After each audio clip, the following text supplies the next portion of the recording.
There we go.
Good evening. It is 6:33, and I would like to call this meeting into order.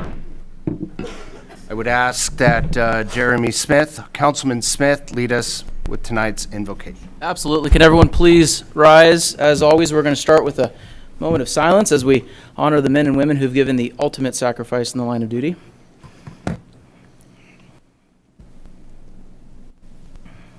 Thank you for that. Now in prayer, dear Heavenly Father, thanks again for once again an incredible evening, Lord. A lot of things happening in Canyon Lake, and we have so much to be grateful for, Lord. I just want to say thank you for all the men and women that are here tonight in support of being a Canyon Laker, just coming out and being part of the process, Lord. We have big decisions to make tonight, and it's important that, we put you as top of mind, but thank you for all that you provide for us, Lord, and let us be reminded of you with everything that we do, and in your name, amen. I was hoping that Michael Smith could join me out front. Gotta hold it down. The light will turn on when it turns on. It's my new friend, Michael Smith. Let's all welcome him. Michael Smith is going to lead us tonight in the Pledge of Allegiance. Cool. Yep. Nope, right here.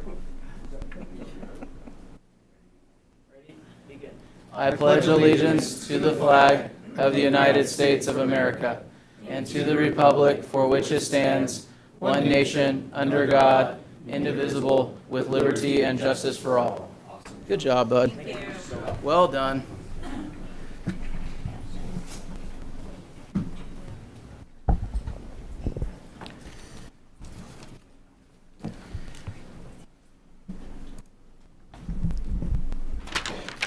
Madam Clerk, could you conduct a roll call?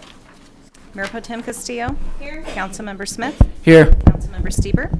Here. Councilmember Welty. Here. Mayor Terry. Here. Mayor, you have a quorum. City Attorney, could you report out a closed session?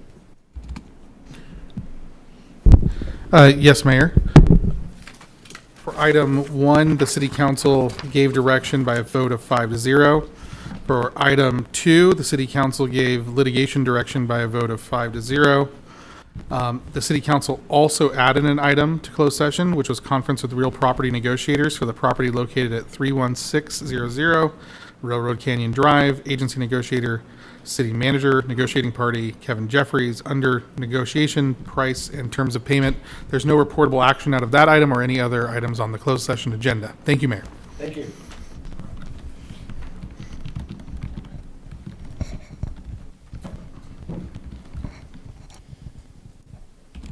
It's a great honor to present the Citizen of the Month to our very own Tim O'Mara. Please come forward.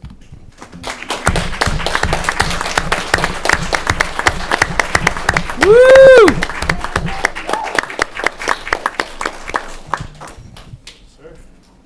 Excellent. Good to see you, young man. Smith. Everyone say hi to Smith. Say hi to everybody. The City of Canyon Lake proudly recognizes Tim O'Mara for his exceptional leadership and dedication to the Canyon Lake Fire Department's kitchen remodel project. Since taking the lead on the renovation in January, Captain O'Mara has worked tirelessly to oversee a comprehensive floor-to-ceiling transformation of the kitchen. A founding member of the fire department, Captain O'Mara has generously devoted countless hours to the kitchen project, personally ensuring that every detail meets the highest standards of quality and functionality.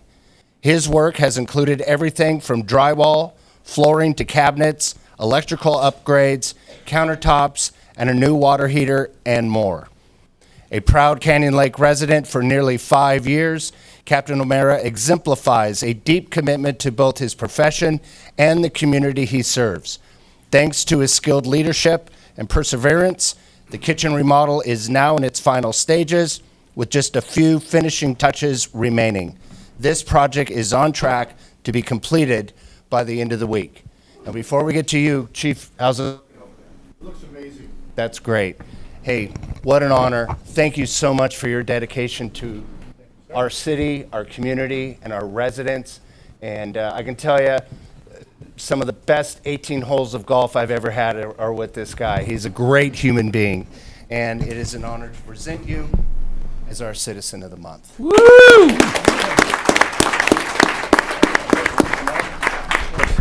Mayor, for the record, that is all, every bit of it is inspected and permitted as required and has passed with flying colors.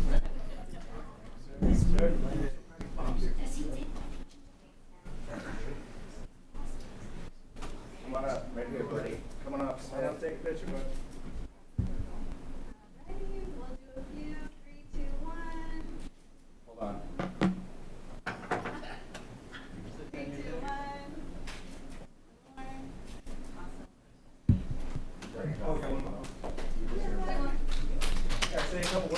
Yeah, let's go. Give him that mic. Do I need a mic? Yeah. So people out loud at home can hear you. Well, thank you very much for the opportunity for letting me do this job and show my talents and what I'm good at doing and what I've learned how to do in my tenure before becoming a fire captain. I have a hard time accepting this award without thanking all the guys that helped me do this. My firefighter, John Sassy, has worked tirelessly with me, hanging drywall, ripping stuff down, going through insulation, so much hard work. Nate Garcia has been there, bringing his daughter. My son's been at the firehouse. You know, they're doing their homework there while we're getting through this. James Sanchez is hanging drywall, helping out with everything. Same with Chico. Everybody helped on this. Even when my dad was on vacation, he was here and helped me do floor tile, to the extent that Brianna was at Home Depot picking things up. So everybody in the Canyon Lake Fire Department had a huge hand in putting this together, and I couldn't have done this without every one of us working together and dealing with this. As many of you know that are contractors, as Dana, we've been living without a kitchen for 2.5 months, and all the drywall's down to make this better, make this a long-term room that we all can be proud of, and it's super functional. I hope everybody shows up at the open house to see what we did and see what we can do together. So this team worked really hard together to make this happen. Thank you. Good job, man.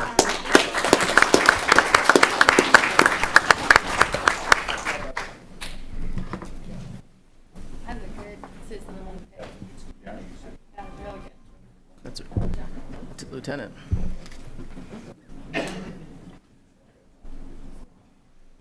All right, presentations. I would like to first call up the Canyon Lake Property Owners Association President, Bill Bagley.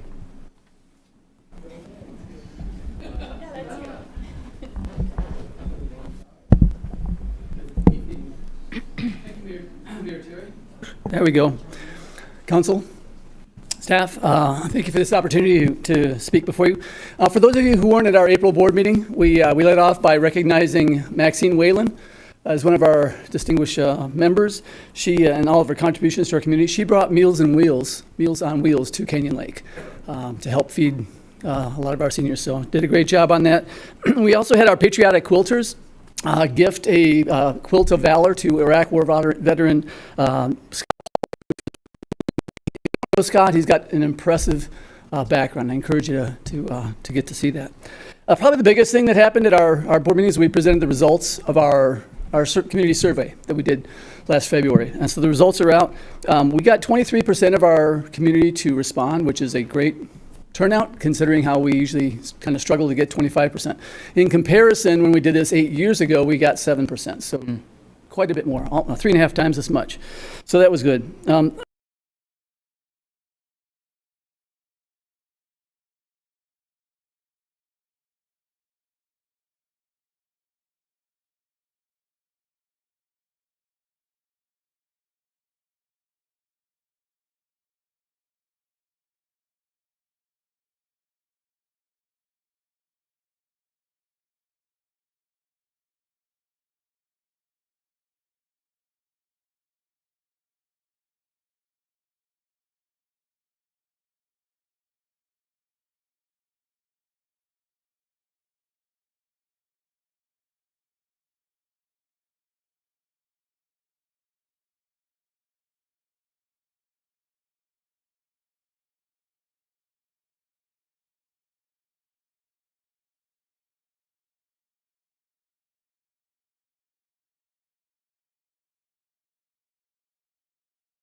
Okay. And Chuck Marino, don't forget Chuck Marino. That's right, at least one. Thank you, Mr. Any other Mayor. questions? Nope. Thanks so much. Thank you. I'd like to call up Canyon Lake Chamber of Commerce President John Grande. Woo! Yeah, man. Mr. Mayor, Mayor Pro Tem, council members, city staff, and fine citizens of Canyon Lake. Paul, do I need to do that?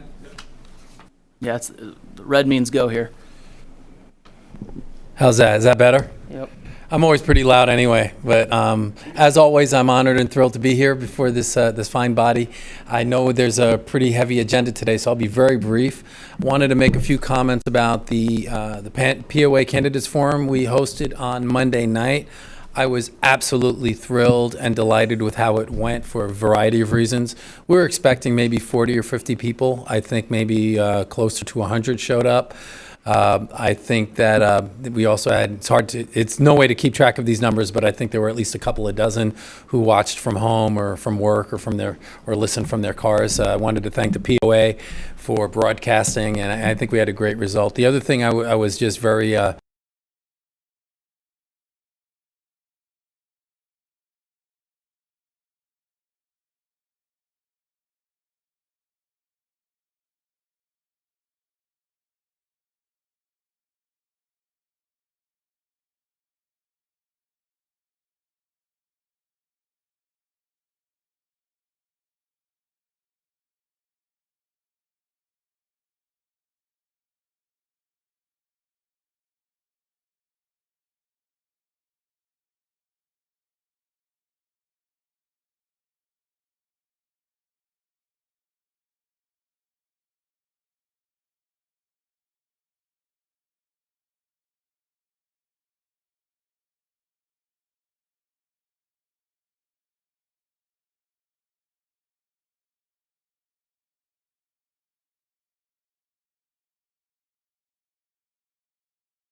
All right. Have a great night. Thanks, John.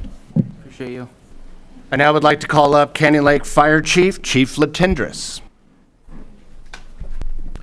Good evening, Mr. Mayor, Mayor Pro Tem, City Council, City Staff, Jeff Latendresse, your Fire Chief, and I'm here to present our information, statistical information for the month of March. If we can just wait 1 minute, we'll see if we can get the displays to work.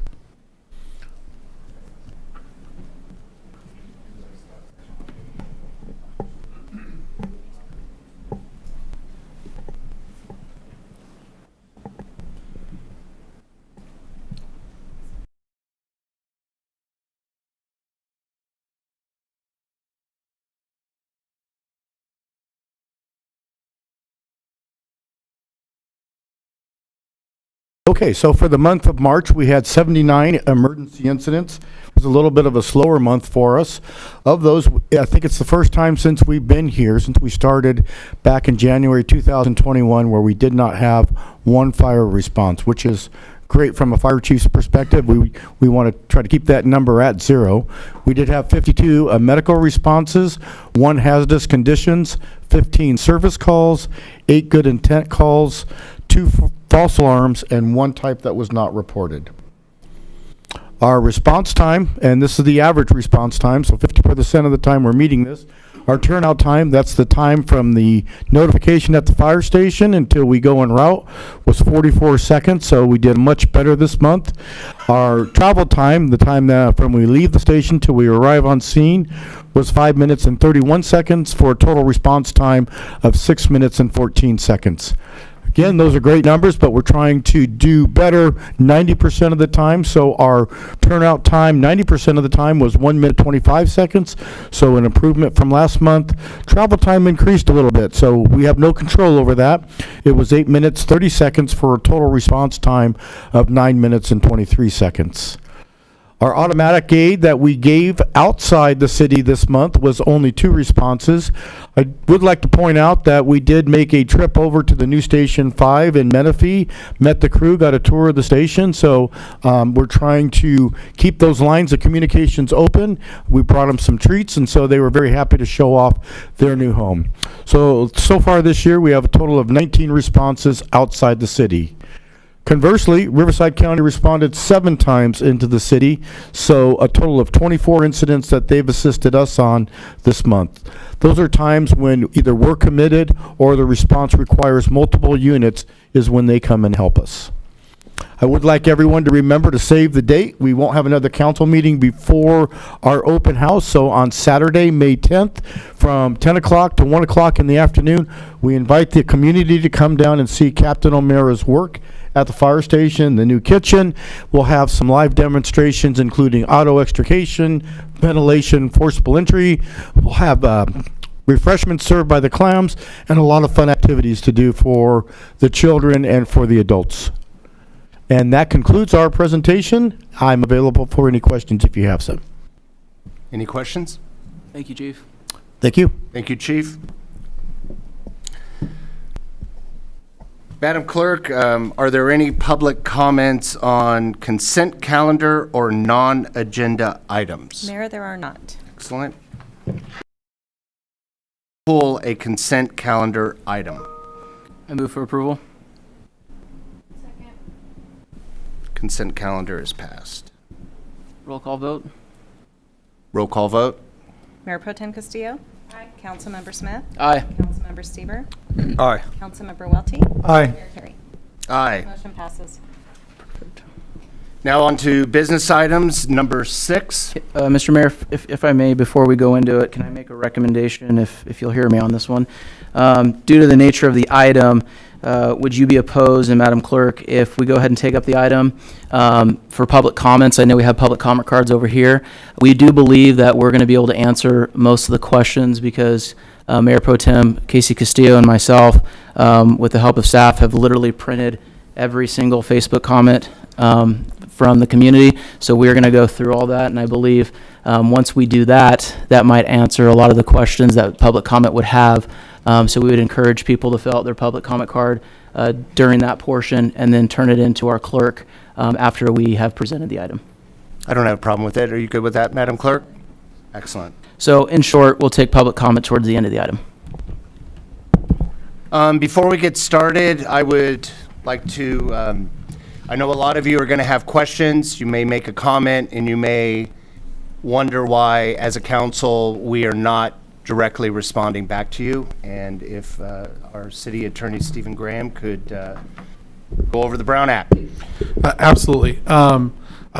City council meetings are somewhat different than the traditional town halls. If you were looking for a back and forth, sort of free-flowing discussion, attending a town hall like the one the city held yesterday would have been an appropriate venue for that.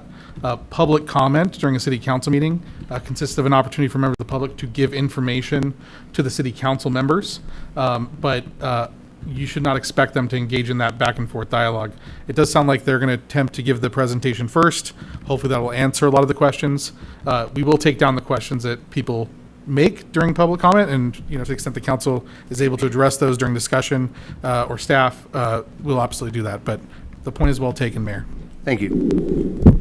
Okay, with that being said, let's turn the presentation over to our city manager and our Public Safety Ad Hoc Committee. Thank you, Mayor, Mayor Pro Tem, and Council. This is a unique item in that it is brought forward by a specific recommendation by one of your ad hoc subcommittees.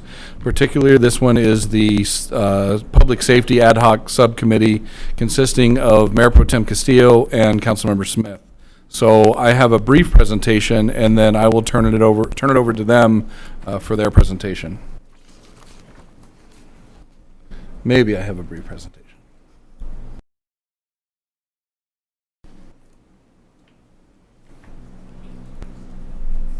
All right. This will be discussion and possible action for this item.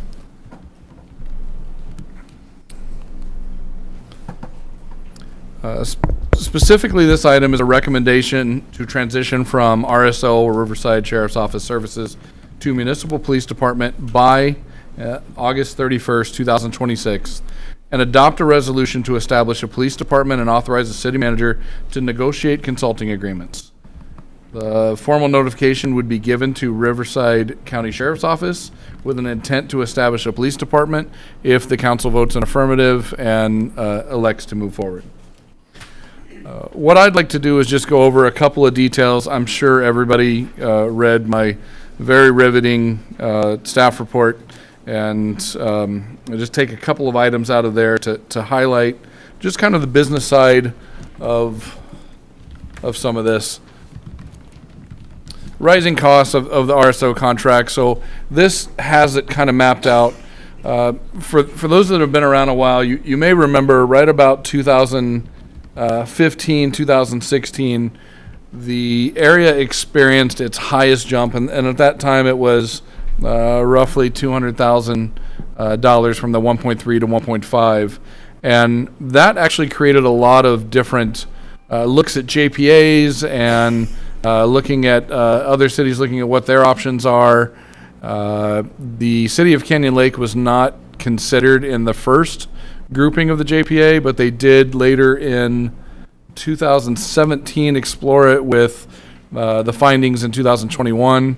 Those findings were basically that if the city were to look at something like a JPA where they involve cities like Moreno Valley and larger cities that also have a way different crime trend, that the city would then be in the same boat where they're paying for the risk of these other cities and they're paying for the models and crime and such things of the other cities, when Canyon Lake just does not fit that. It is City of Canyon Lake is proudly a unicorn and is not like all the other cities around here.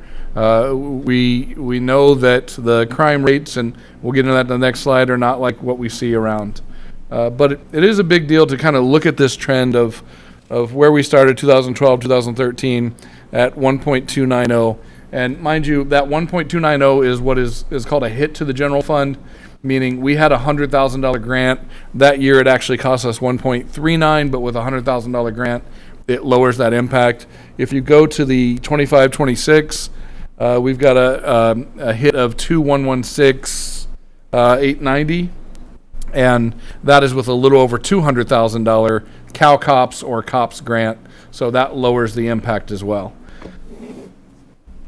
The potential savings that we've looked at as we analyze this is about $90,000 a fiscal year, with an initial cost estimated around $1 million.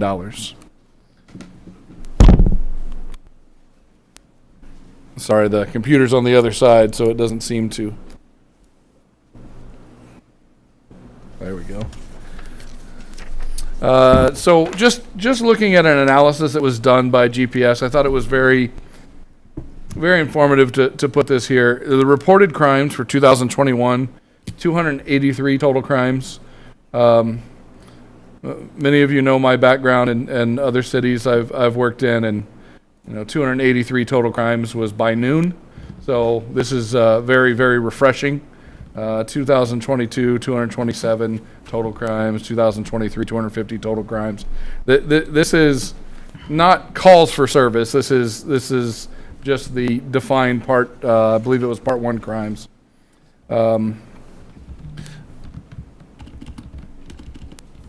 Moving to the next item.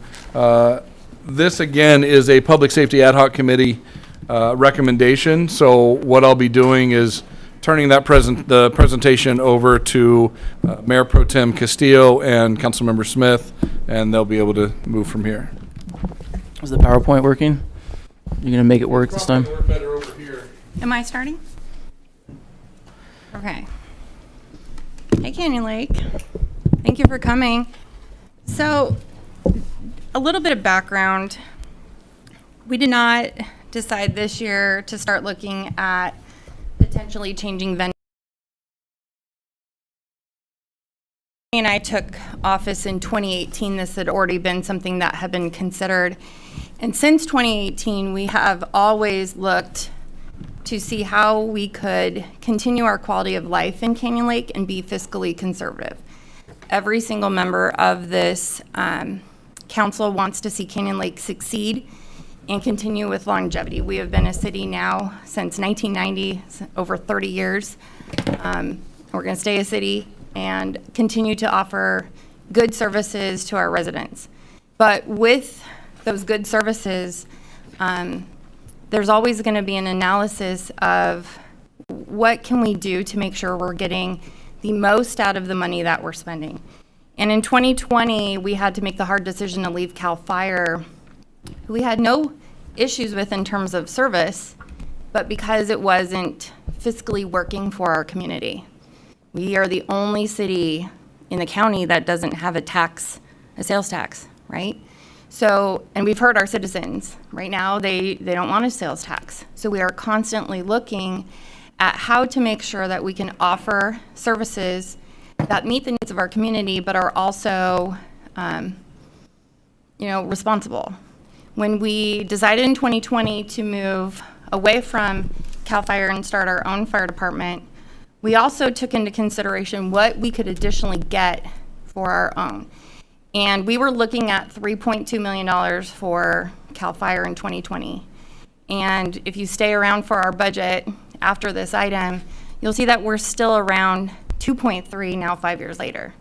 So we have a model that works. And so as part of the finance committee, myself and Mayor Terry, we're signing checks every month for $156,000 for one deputy.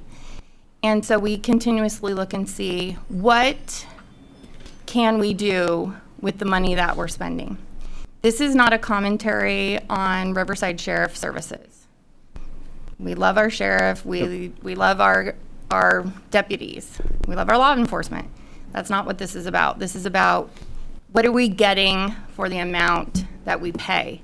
And unfortunately, we don't have the ability to negotiate with the Board of Supervisors on our costs. Exactly. We're given an invoice, and that's the bill. And I think, like my colleagues, I don't like defaulting on contracts, right? We don't operate that way. And so as we continue to look at what we provide, because really the city's primary goal is public safety, right? What are we providing? And we would be remiss if we did not do an assessment. Just like any business does RFPs, what are you getting from your vendor, right? So I'm going to talk about our goals and value adds that I think that we could get as part of this recommendation. Then Jeremy's going to talk about some of the fiscal aspects, right? Yep. Okay. Can I do the PowerPoint?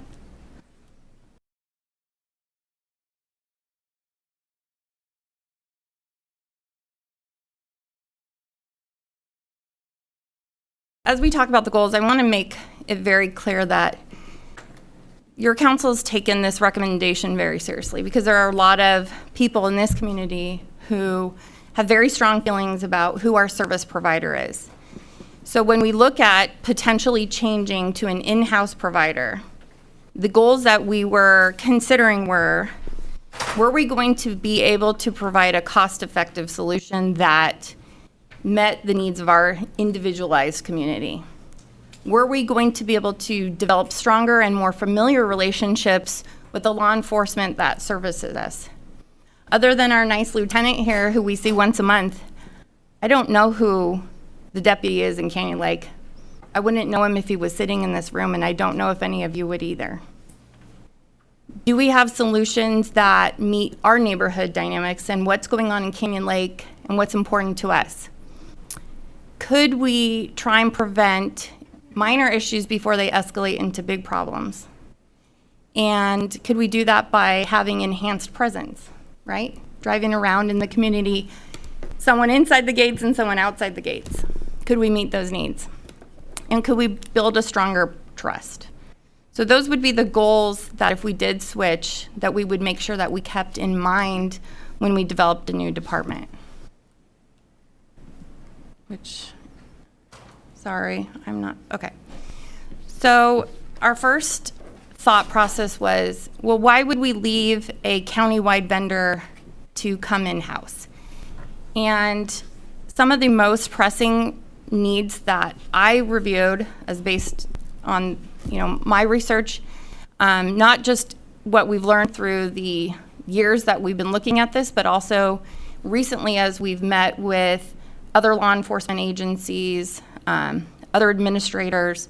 What are the things that could be beneficial to Canyon Lake? Number one, we were looking at personalizing our priorities. What's important here versus what's important to the county or to Menifee or to Wildomar? Could we have a dedicated assignment of personnel? Could we have control over hiring? Who works here? Who's in our town? How much experience do they have? And could we make sure that we continue to control those costs? Okay. The first one is moving away from a one-size-fits-all. We have unique issues in Canyon Lake. If you ask any of the residents right now, e-bikes is a big concern, which is a concern everywhere, but we have different concerns because of our private roads. What needs to be addressed and what does not? We had a major issue in Canyon Lake regarding golf cart crossings. That's important to us. That's not important to other cities. That's not important to others in county areas. But that's important to Canyon Lakers. We had a town hall on it. We've had our city manager go to court to have citations dismissed because it was important to Canyon Lakers with that kind of culture that we have developed here. Are we able to manage our costs in-house in real time as opposed to getting an invoice down the road for services that we are just given? We have no say. And are we able to have a say? Can we accurately forecast, right? So I sign a check every month for $156,000, but sometimes it's $161,000. Sometimes it's more than that. It depends on what kind of investigation happens, how much overtime is assigned. We just get a bill. We don't know. And when our city manager has to make a budget, we have to build in cushion for that. But we can't accurately predict, and we have no say in how that cost comes down and when we get it. And I believe at the end of the year, we also get a kind of catch-up bill, right? What typically happens is there's a meeting for all those contract cities, and they'll say, this year there's going to be, and I'll give you an example where they told us it's going to be a 4% increase, And so we budget based on that information. We move forward. About 3 months after, they get their real number, and then they'll tell us, we thought it was 4, it's actually going to be 6. So you owe us back money for the first 3 months, and moving forward, everything is 6. So you pay a little bit of a catch-up for those 3 months, and then your numbers are higher moving forward. That is pretty common. So we just kind of roll with that, right? Being able to reallocate our resources and our funds because we know what's coming would be really helpful in our budgeting process, because then we're able to see, you know, if we have to take from some other service or if we can move things around within the department. Actively going after reimbursement and restitution is a big ticket item. When people get arrested, they pay restitution, they pay booking fees, they pay, we have blood draw fees. Sometimes we have a blood draw fee from one vendor, and sometimes we have another blood draw fee from another vendor, and they're different amounts. And we have no idea which vendor we're gonna get. And we don't get reimbursed for that. We'd love to, but we don't. What about the dedicated assignment of personnel? This is a big ticket item for a lot of people who reached out to me about moving forward with a municipal police department. Right now we have one officer. So if they're in the town center, they're not in the gates.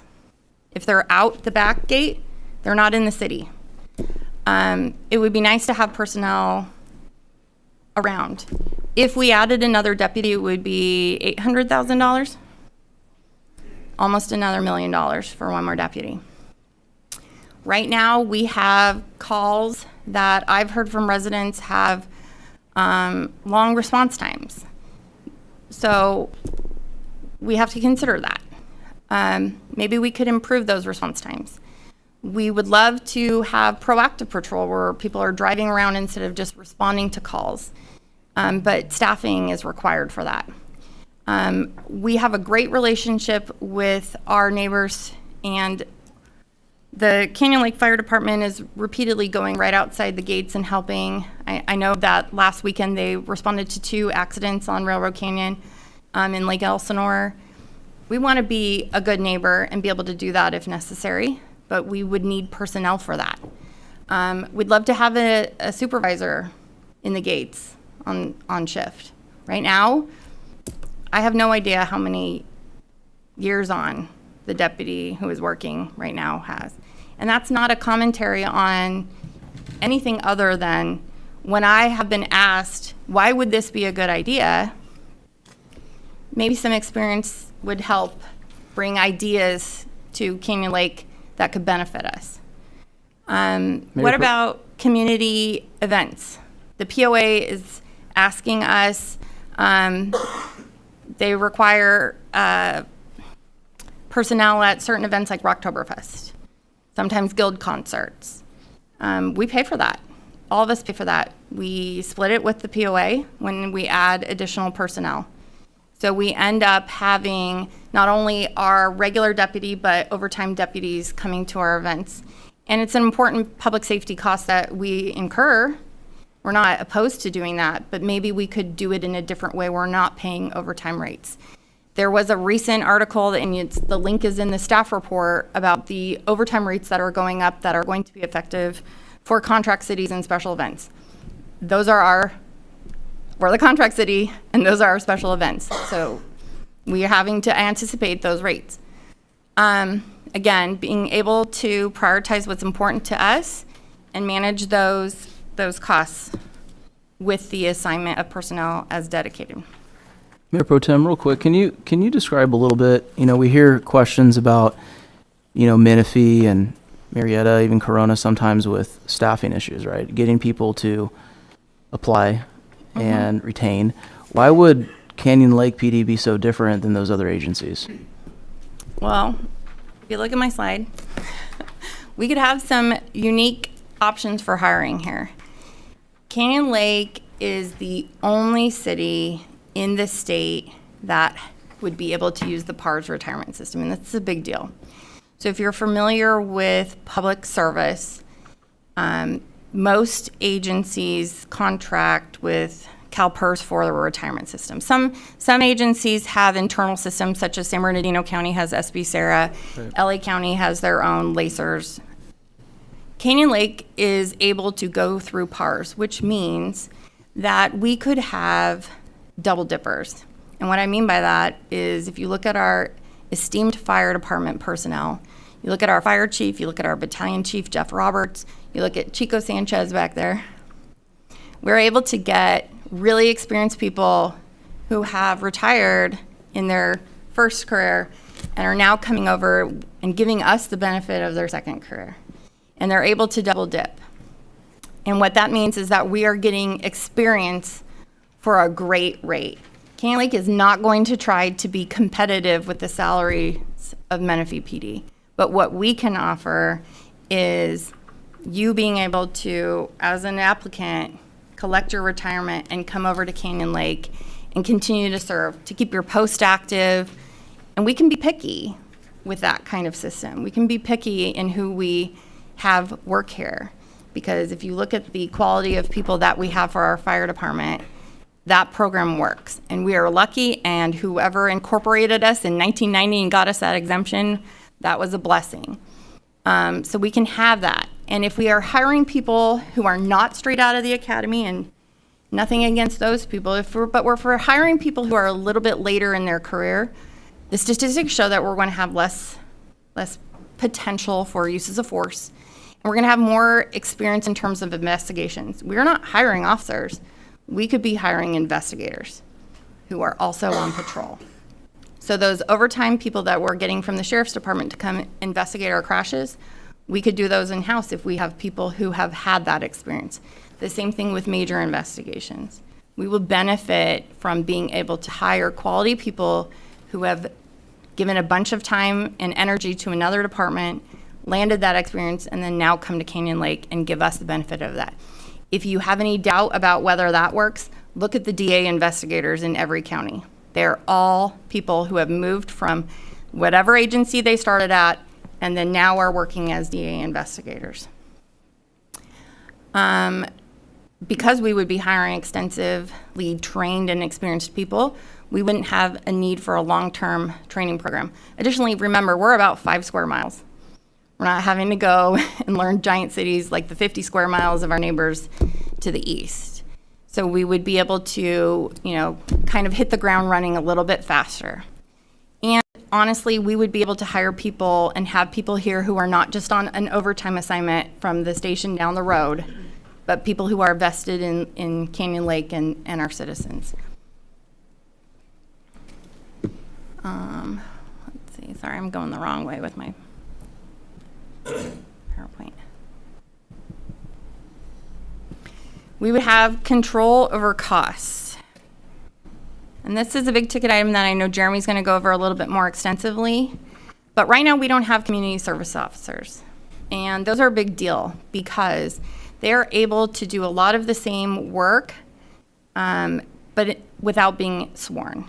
That's not only a cost savings, there's a potential that could be some overlap with staff that we have.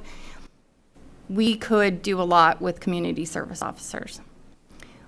Having control of our costs in the negotiations is also a big deal. Like I said, we cannot negotiate with the Board of Supervisors any more than we tried to with our CAL FIRE contract.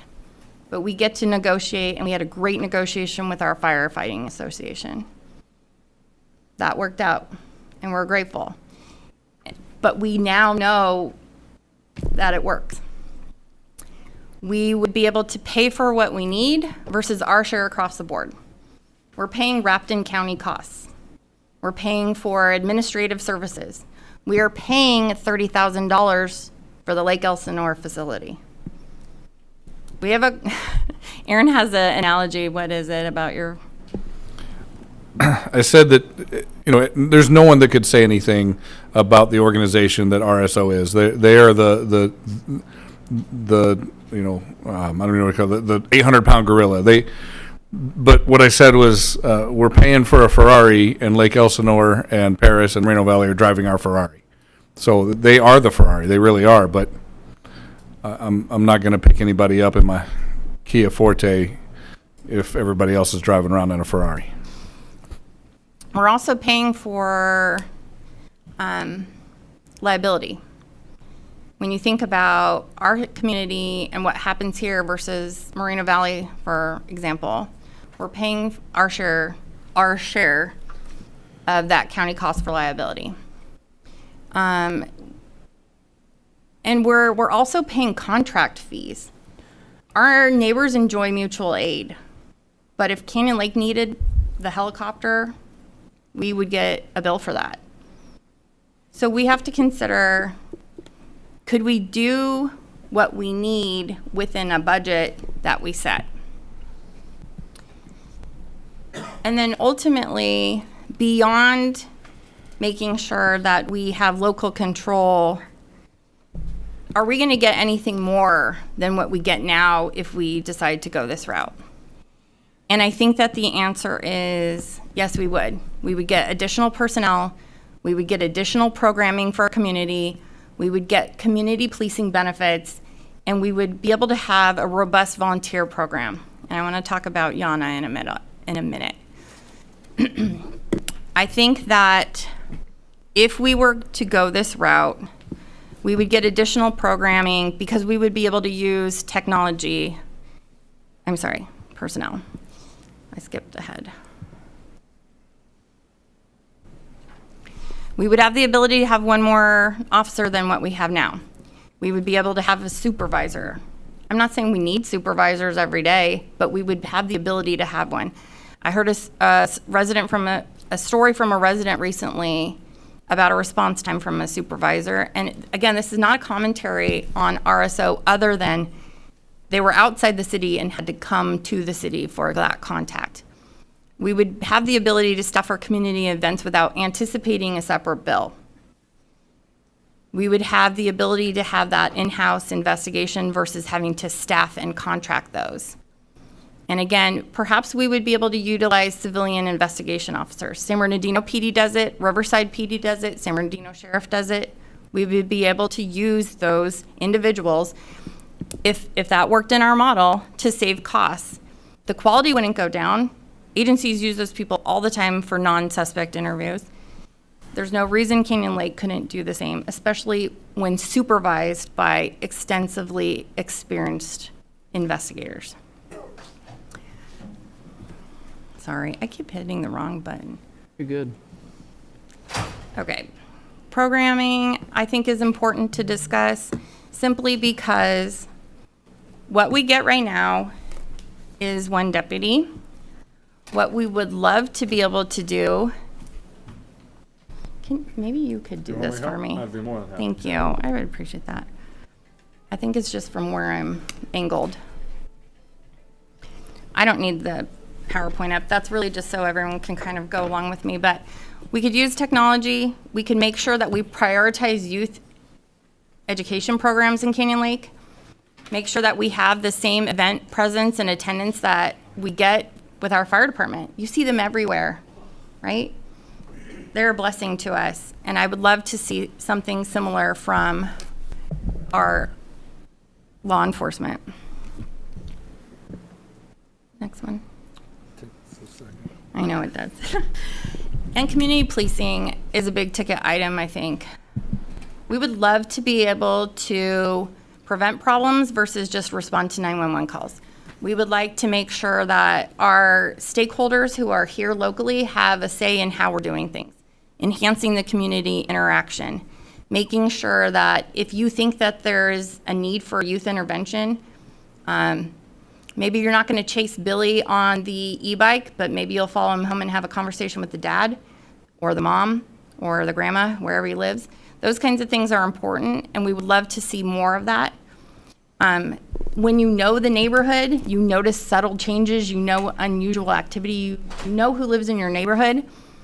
I think if we had a stronger and robust community policing program here, we may be able to head off some issues before they become issues, and we all read about them on Facebook.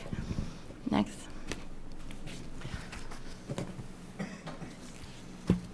Enhancing our emergency response. I cannot testify to, and I don't know if anyone here would be able to say just how familiar with Canyon Lake our current vendor is. I'm sure they all know which streets, but do they know the neighbors? Do they know who is a senior and who might be vulnerable in a disaster? We had a recent major electrical outage with the Edison shutoffs. And one of the things Mayor Terry had said to me was, man, I wish we had a lot of staff that could go check on our seniors. We don't have the staff as set right now within the city. But if we were able to expand our emergency services cadre, we could have that staff. Mental health responses, making sure that our community is actually participating in the safety and security of the community because they know our officers, because they're familiar with them, because they've developed relationships and that trust. Next. And, you know, thinking about what our needs are.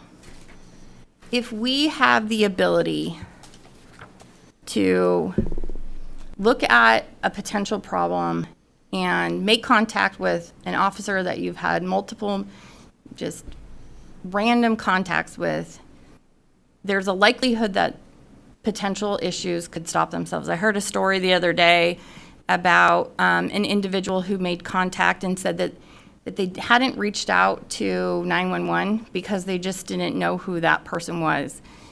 And I feel like that's sad when we're spending, you know, a couple $1 million. I would love to see a more, you know, known presence, familiar presence in our community for the money. Next. And then lastly, what I think would be a major value add for Canyon Lake is volunteers. We could use volunteers for traffic control. We could use volunteers for event control. We could really actually have a dedicated neighborhood watch program. We've been asked about that repeatedly, and our response has to be, we don't have the staff for it, but we could.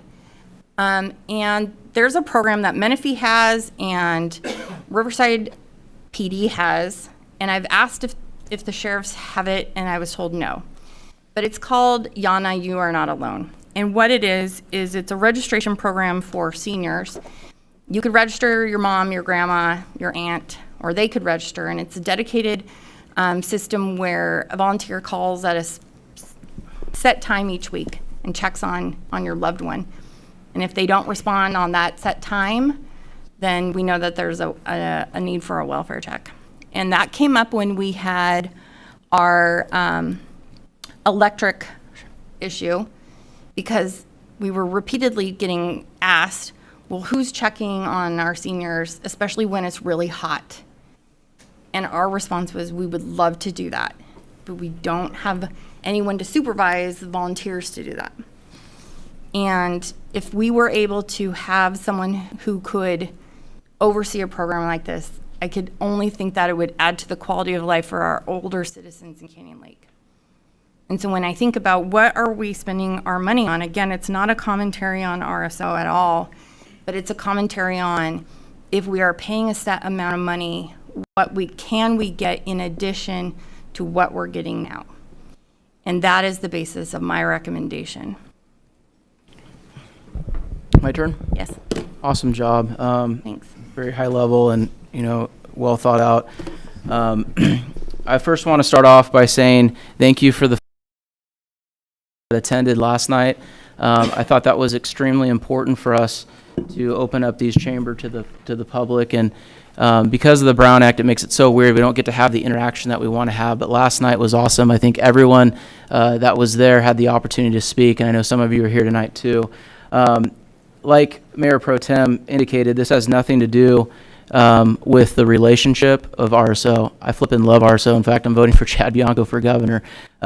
I love the department, what they do, but when you look at Canyon Lake, we're weird. We're different. We're unique.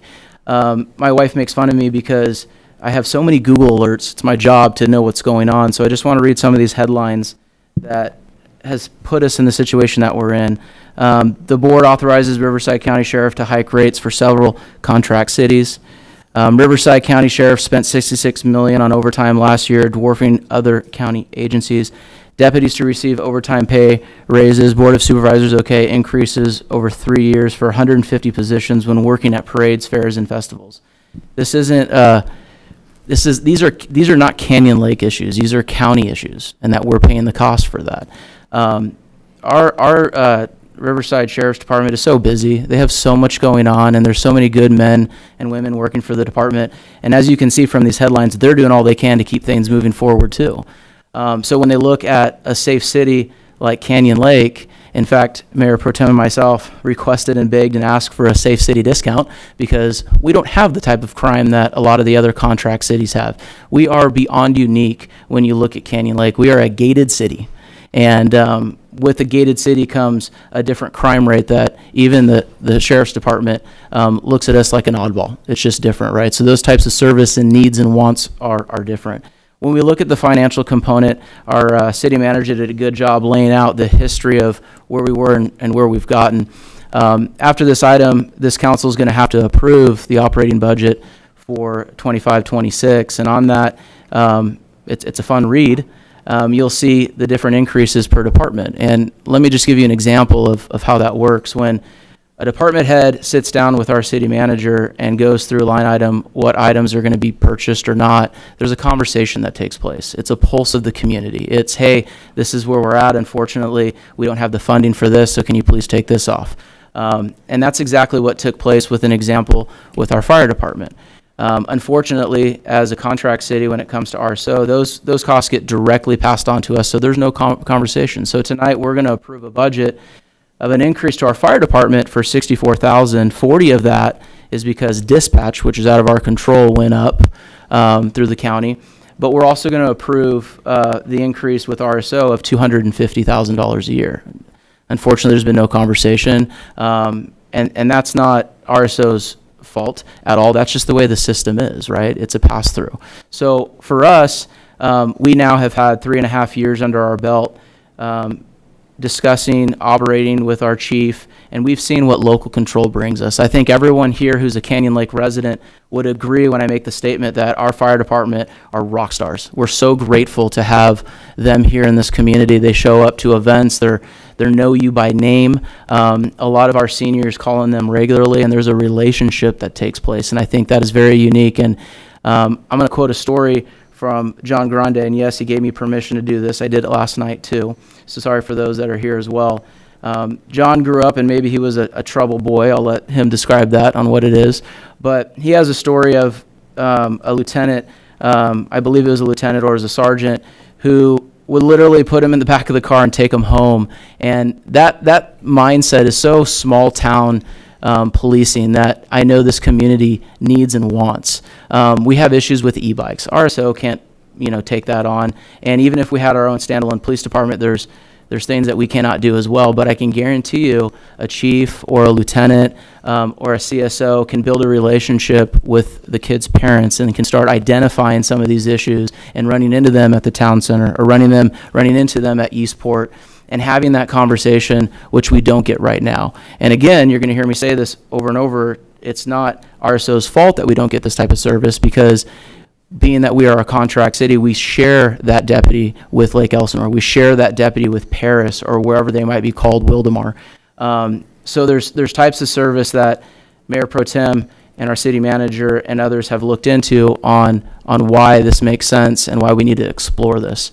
I want to urge my colleagues to understand that tonight is a starting point. It's not an ultimatum. Tonight is the process to begin. It's not, if there's a wrinkle along the way, our city manager has guaranteed to us that if it is unfeasible, whether it's for insurance reasons, whether it's for auto mutual aid reasons, then obviously it's a no-flight situation. But this is the direction that I believe we need to look at. Canyon Lake has so many unique qualities about it.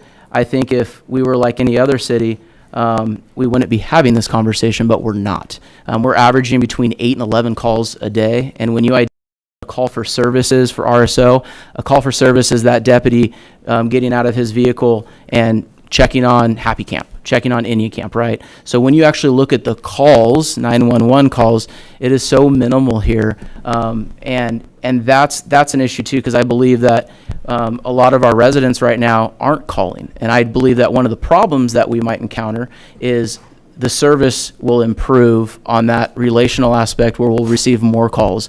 And case in point, the city of Menifee is experiencing that as well. They're receiving more calls than they originally started. But I want to do a little bit of question and answers. Like I had mentioned, the staff has worked extremely hard and being diligent at making sure that we document everyone's questions that arise on all of our Facebook pages. And so bear with me. Last night, we started to go through these questions, but then it was pretty awesome because the folks that were there just said, screw it, I'm just going to start asking. And everyone just started asking questions, and it was really good. We don't get the privilege of doing that. So I'm going to go over these, and I think some of you are going to recognize your own questions in this. There's going to be some bullet yes and no's because I got to get through these. But I think you'll appreciate this process. So bear with me. And yes, Mr. City Attorney, there's questions here for you too, so you need to be paying attention and not on Facebook. All right, so. Has Canyon Lake ever had its own police department? The answer is no. Casey, would the police department operate 24/7? Yes. An example came up last night of a staffing requiring a certain amount of bodies. Mr. City Manager, I know that you had a conversation with a smaller city up North Sutter Creek. I think they have one chief, 5, 6? I believe 6 total. Correct. So 6 officers, sworn, not CSOs. Do they operate 24/7? I do. I confirmed that today. Okay, so, and we'll talk a little bit about a catalytic program that, we kind of looked at possible for Canyon Lake. Why is Canyon Lake a city? Can't we just go back to being unincorporated? God, I hate this question. We are 35 flipping years old. We're so far past that. What was done in 1990, it is what it is. And if you don't believe me, call LAFCO, call the county, call Menifee, call Lake Elsinore. They don't want us. We are a city, and these are our problems, and we are going to have to resolve it. That's why we're here tonight. Can I chip in on that? Please. If we weren't a city, we would have a bunch of unfunded liability for the 35 years that we have been a city, and we would be paying bonds on that. So it's not like we go back to the county and suddenly don't have to pay all this. Additionally, when we had been going through the fire discussion, we were told by the county that, if you go back to the county, there's no guarantee that Station 60 would be open because when Station 60 was built, there was no Station 94 and there definitely wasn't Station 5 right outside the gate. So we may just not staff Station 60. So when you look at it from a municipal policing aspect and you say, well, maybe we just would go back to the county and have the county pay. We have a deputy now because we pay over $2 million for it in Canyon Lake. So there's no guarantee that you would have any deputy anywhere near us because they're out of Lake Elsinore, right? So we're thinking about that too. We're thinking about, we do want law enforcement presence here because we like our really, really low crime rate. Aaron, one of the questions also was, what's the projected cost per household that we're currently paying now for RSO? So we currently pay approximately $422.22 per month based on the estimated $2.110 million hit for this. We would not anticipate raising that amount. Another question that was asked is, and you mentioned this already, startup cost of our own police department, vehicle salaries, insurance, pensions, uniforms, dispatch. Can you describe a little bit about what you've learned in regards to startup costs for vehicles and some of the experiences that you've had reaching out to other local agencies? Absolutely. So there's a combination of things here. The startup costs, you're able to kind of spread those out. In other cities, I was able to be a part of the process where we use Enterprises, who it tends to be, and there's I believe it's NASPO. It's a piggyback that you can use that is already bid, and it allows you to basically lease those vehicles that are all wrapped up, meaning it's with all the lights and sirens and everything you need in there and painted, and then they do the maintenance for you. So they typically do a contract with a local vendor, and then you just take it and get your maintenance. So all that is done instead of the old days where you either just get the loan or you buy outright all of those vehicles. I have talked to numerous agencies, and after your presentation, I'll kind of let council know that. But one of the things that we got from local municipal police department that does a frequent refresh of their radio systems was they're donating up to 50 radios to us to be able to start in the event that council decides to do that. There's no charge involved. They just want to help us out. That's a huge savings. Can you describe a little bit about where our police department would be housed and how that would look? It would be housed right below us in the old council chambers. We would convert that into a police department. There's a lot of expectation and honestly just comments that I've got from people. They've watched a lot of TV, and TV is not how it really works. We have plenty of law enforcement officers in here that can tell you that those are paid actors, and that's not how it goes down. So we have everything that we would need downstairs.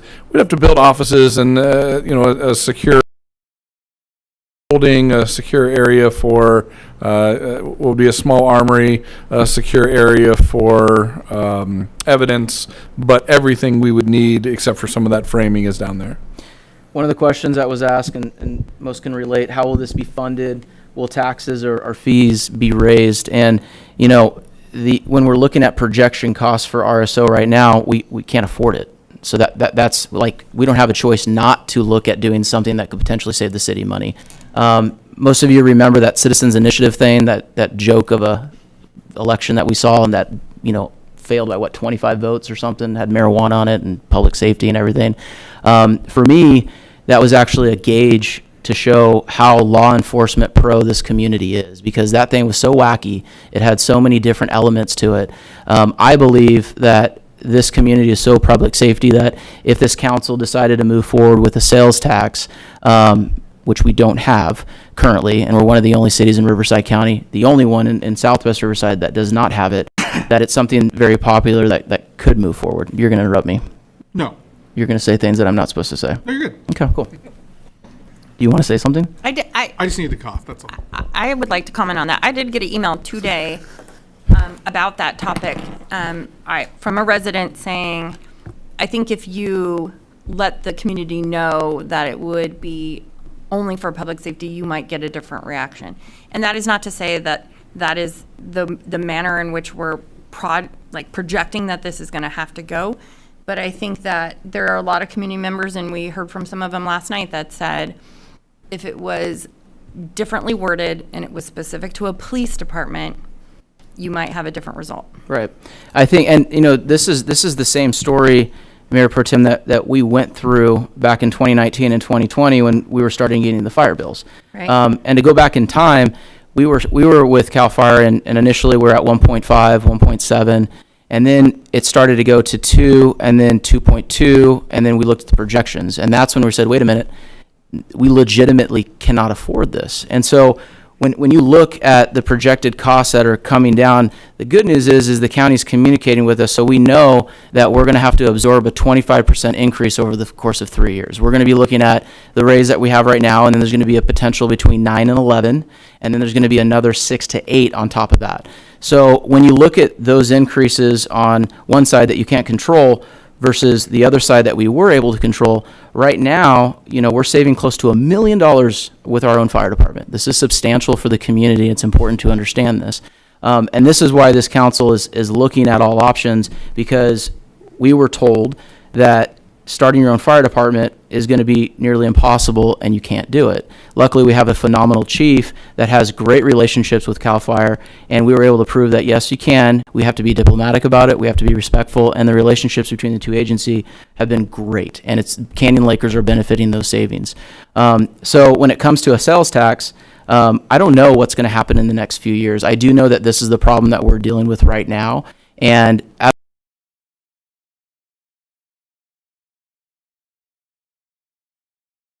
then unfortunately we will have to 100% look at that, but it's a problem. Other question that we have is will there be a new ballot measure, or will this appear on the property tax bill like EMS? Aaron? It absolutely would not be on EMS. This is, as you currently pay that $422 $2,000.22 per year. You would continue paying that. There's nothing that's a bill that you pay that. It's just that's the average of what it costs the households. Nothing would increase in that. Casey, will residents vote on this before it moves forward? No, we don't vote on the POA's security contract and who their vendor is, and this is the process by which people were elected to make vendor decisions. Correct. Aaron, how much of the cost will be covered through grants and sustainable, and are those sustainables funds? So the cost for grants, and any city manager will tell you, as many dollars as we can bring in through grants. We want all of the grants, and we want to beat out other cities because many of those grants are competitive. Right now, we know we get the Cal Cops grant. We have had that going back from what I saw since at least 2012, but there is no such thing as a guaranteed grant. And I think that there are additional grants that are available to us as a municipal agency versus being a contract city. Absolutely. Bye, guys. Go get them, boys. All right, so here's a good question, and I'll wait until they turned on the radios. All right, so Casey, Aaron, how about this one? What level of officer will be realistic, at least? What's kind of being proposed at what we've looked at for Canyon Lake? So I'll start with this one just because I've had a lot of fun with this. What we had looked at was really a chief, a lieutenant, multiple sergeants, multiple officers, multiple CSOs to be able to fit into this. And what I got was really funny. A very, very long-term, 30-some year vet of a very large agency. It was like, you're never going to get anybody. And tell kind of a story. When I got here, it was very obvious that Mayor Pro Tem and Councilmember Smith were deep in the kind of throes of looking at this. And any city manager is going to go, I better start reaching out to my network and saying, is this doable? Because nobody wants to be set up for failure. And I was brand new here. I had no way of knowing if that was a realistic thing. And everyone I talked to, one after the other, they had two comments. It was, absolutely, you can do it. When are you going to go live? Because I retire on this date. Right. And there's a line of people that want to know how they can get in on an agency that they can collect their PERS, they can receive PARS. PARS, for those that don't know, is basically like if you've got a 401k or 457, you're limited into what the IRS says can be paid into that. PARS does not have a limit. It's whatever that amount that is earned, that's what you get for the year. When you retire, it is a lump sum that goes with you. The city has no financial obligation. But many of my friends and acquaintances that work for law enforcement agencies do not get the lifetime medical that some of the others do. So they're looking at an opportunity that they could get medical benefits. They could collect their PERS benefits and be able to collect that paycheck as well. And it's just like what we see currently. We are so grateful to have our BC, our battalion chief, who has, I think, 30 years with CAL FIRE, and he came over, and I know that, that's been very beneficial for him, so it makes sense that you're having those same conversations. All right, Casey, what legal authorities would Canyon Lake officers have inside the gates, being that there are private roads? So our police department would operate the exact same way as RSO. We wouldn't suddenly create public roads that didn't previously exist. Canyon Lake would remain Canyon Lake, and that's part of why this is so important to us with our local culture and our community values. Aaron, you might like this one. How many support staff would be, this is the one. Would the police department have authority to ticket or arrest for violations like golf cart crossing and e-bike use? Yeah, take a breath on this. So you've heard this from me a lot. This is my first contract city, and it's a whole different animal for me.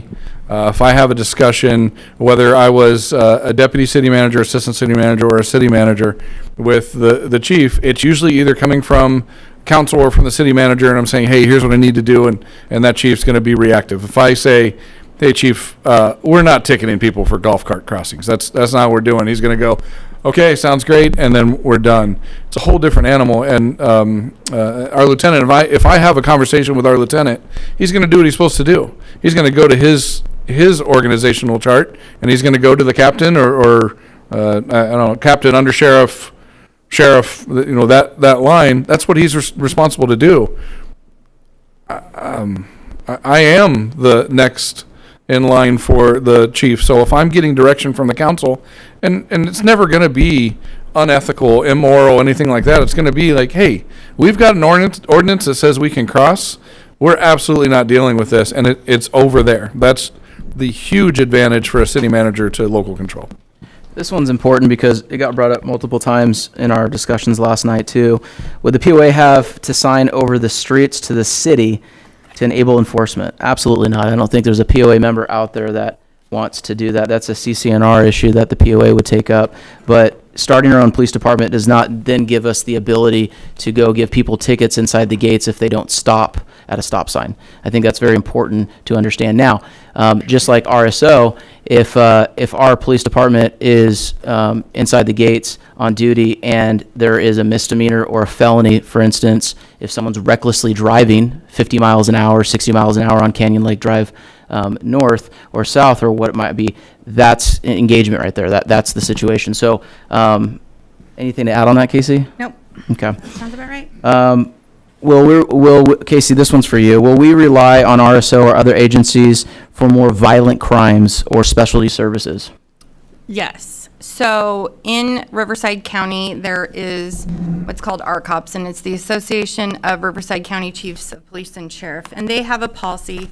They are a consortium of all of the administrators in the county. And for example, if there was an officer-involved shooting, major violent crime, a major use of force, a in-custody death, there is essentially an MOU with the Riverside County Sheriff and the Riverside County DA's office, where for transparency purposes, they would come and do the investigation.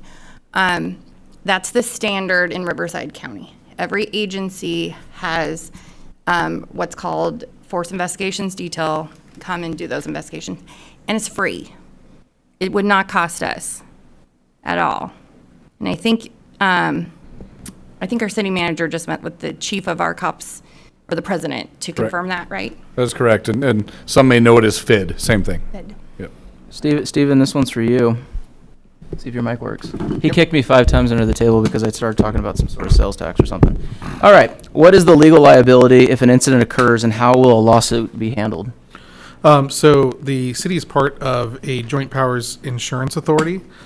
So we have insurance in the same way that most other entities do. That includes law enforcement liability practices.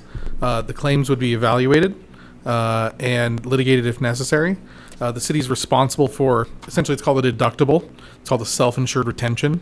That is an amount that is budgeted as part of the city's budget. I can tell you, as I work on these type of cases and claims throughout the county, I would evaluate the city of Canyon Lake's risk as extremely low. The number of use of force incidents, the liability that is arising out of the city of Canyon Lake, the type of contacts you have in the city, and I think to the Mayor Pro Tem's point, the anticipated level of experience of the officers that you would anticipate hiring all point towards extremely low liability. Nevertheless, it would be budgeted, we would have insurance, and it would be handled the same way as it's handled by every other jurisdiction in the county of Riverside. Thank you, Steven. How will the POA security and the city's PD interact? Will the POA patrol be disbanded? Absolutely not. 2 different entities, but I do believe, done our due diligence, we've been talking about this for over 2 years now. And so we have met with so many different law enforcement personnel, both with RSO and also with local agencies in Riverside County to explore this as an option. And they got to a point, as the city manager indicated, where we started cold calling, begging for opposition to help us with making sure that we're thinking of everything before we make this decision. So yes, we have definitely looked at contracting with neighboring cities. Casey, could a joint agreement with Menifee offer Canyon Lake its own officers with shared resources? So along the same lines, Menifee, by that letter, has indicated to us that they're enjoying local control, and in terms of their local control, what they want to do right now is be Menifee first. Yeah. And we can appreciate that in Canyon Lake because we're trying to do the same thing. So the answer right now is no. And I was with a Menifee council member this morning, and they're doing budgets as well, and they are saving money substantially, is what he indicated, because of their own police department. Would joining, annexing into Menifee be more cost-effective in providing better service? Again, there's no way that the annexation of the city is going to happen. We're going to be a city. Does becoming a true city with police and fire qualify us for a different funding or state aid? Absolutely, 100%. This was talked about last night as well. Unique grants come at play when you have your own standalone, and this is something that we will be able to reap the benefits of. Has a third-party feasibility or impact study been done? If so, will it be shared to the public? Aaron?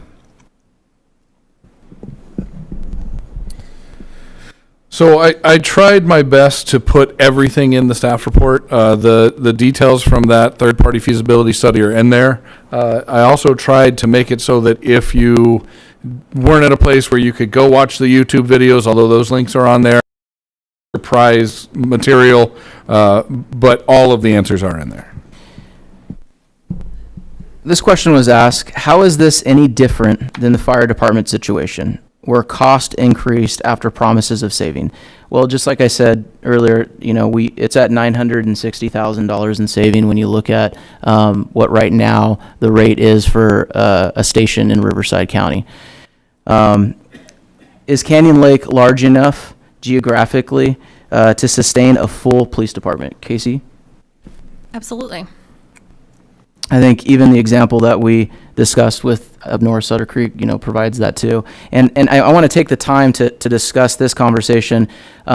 We had questions last night of some folks saying, you guys, you need to lay out the police department. That's impossible to do because we're exploring. This has never been done in the state of California for our needs and wants. So it's easy for us to copy and paste another agency up north because of a budgetary thing. But then when you start sitting down with our soon-to-be chief, our lieutenant, and we start policing and we start monitoring the needs and wants of this community, I promise you it will change. It will change. And so for us just to copy and paste another entity and say, see, they're doing it for 1.2 million is what Sutter Creek's doing it for. They have the same geographic as us. They're a little bit lower in population. They're doing it for 1.2 million. So we can automatically save, it's going to be 1.3 to 1.4 million right away, copy and paste. Absolutely not. First of all, the residents of Canyon Lake deserve more, in my opinion, what Sutter Creek is getting, but we have different needs and wants than some of these other cities. So I think it's crucial that you understand this is going to be, an opportunity where the residents get to continue to come back and give us feedback as we make decisions.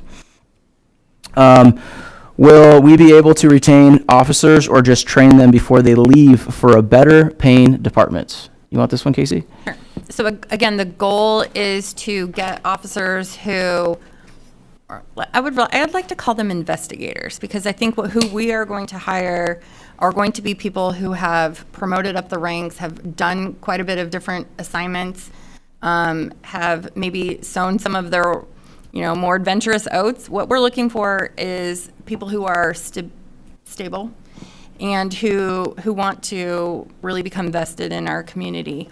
The sky is the limit with what we can do depending on who we bring here. So as far as I'm concerned, we're looking for an elite group of individuals who want to come and make this a place that they actually retire from.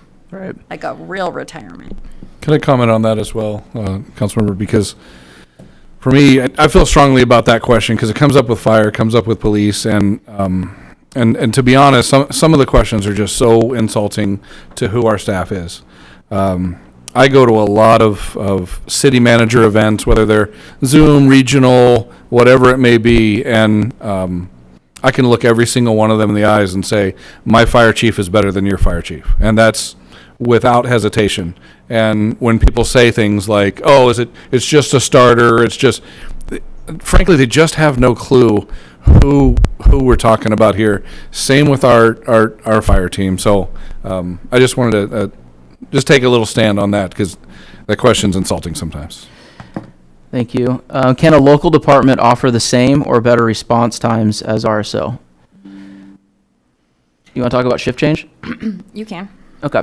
So, as most of you probably know, we have shift change, and it happens twice a day. And this requires a deputy to go down to the Lake Elsinore station and sit there and go through the paperwork process. And then obviously there's a shift change that occur, and this takes time, right? This is a deputy outside of Canyon Lake.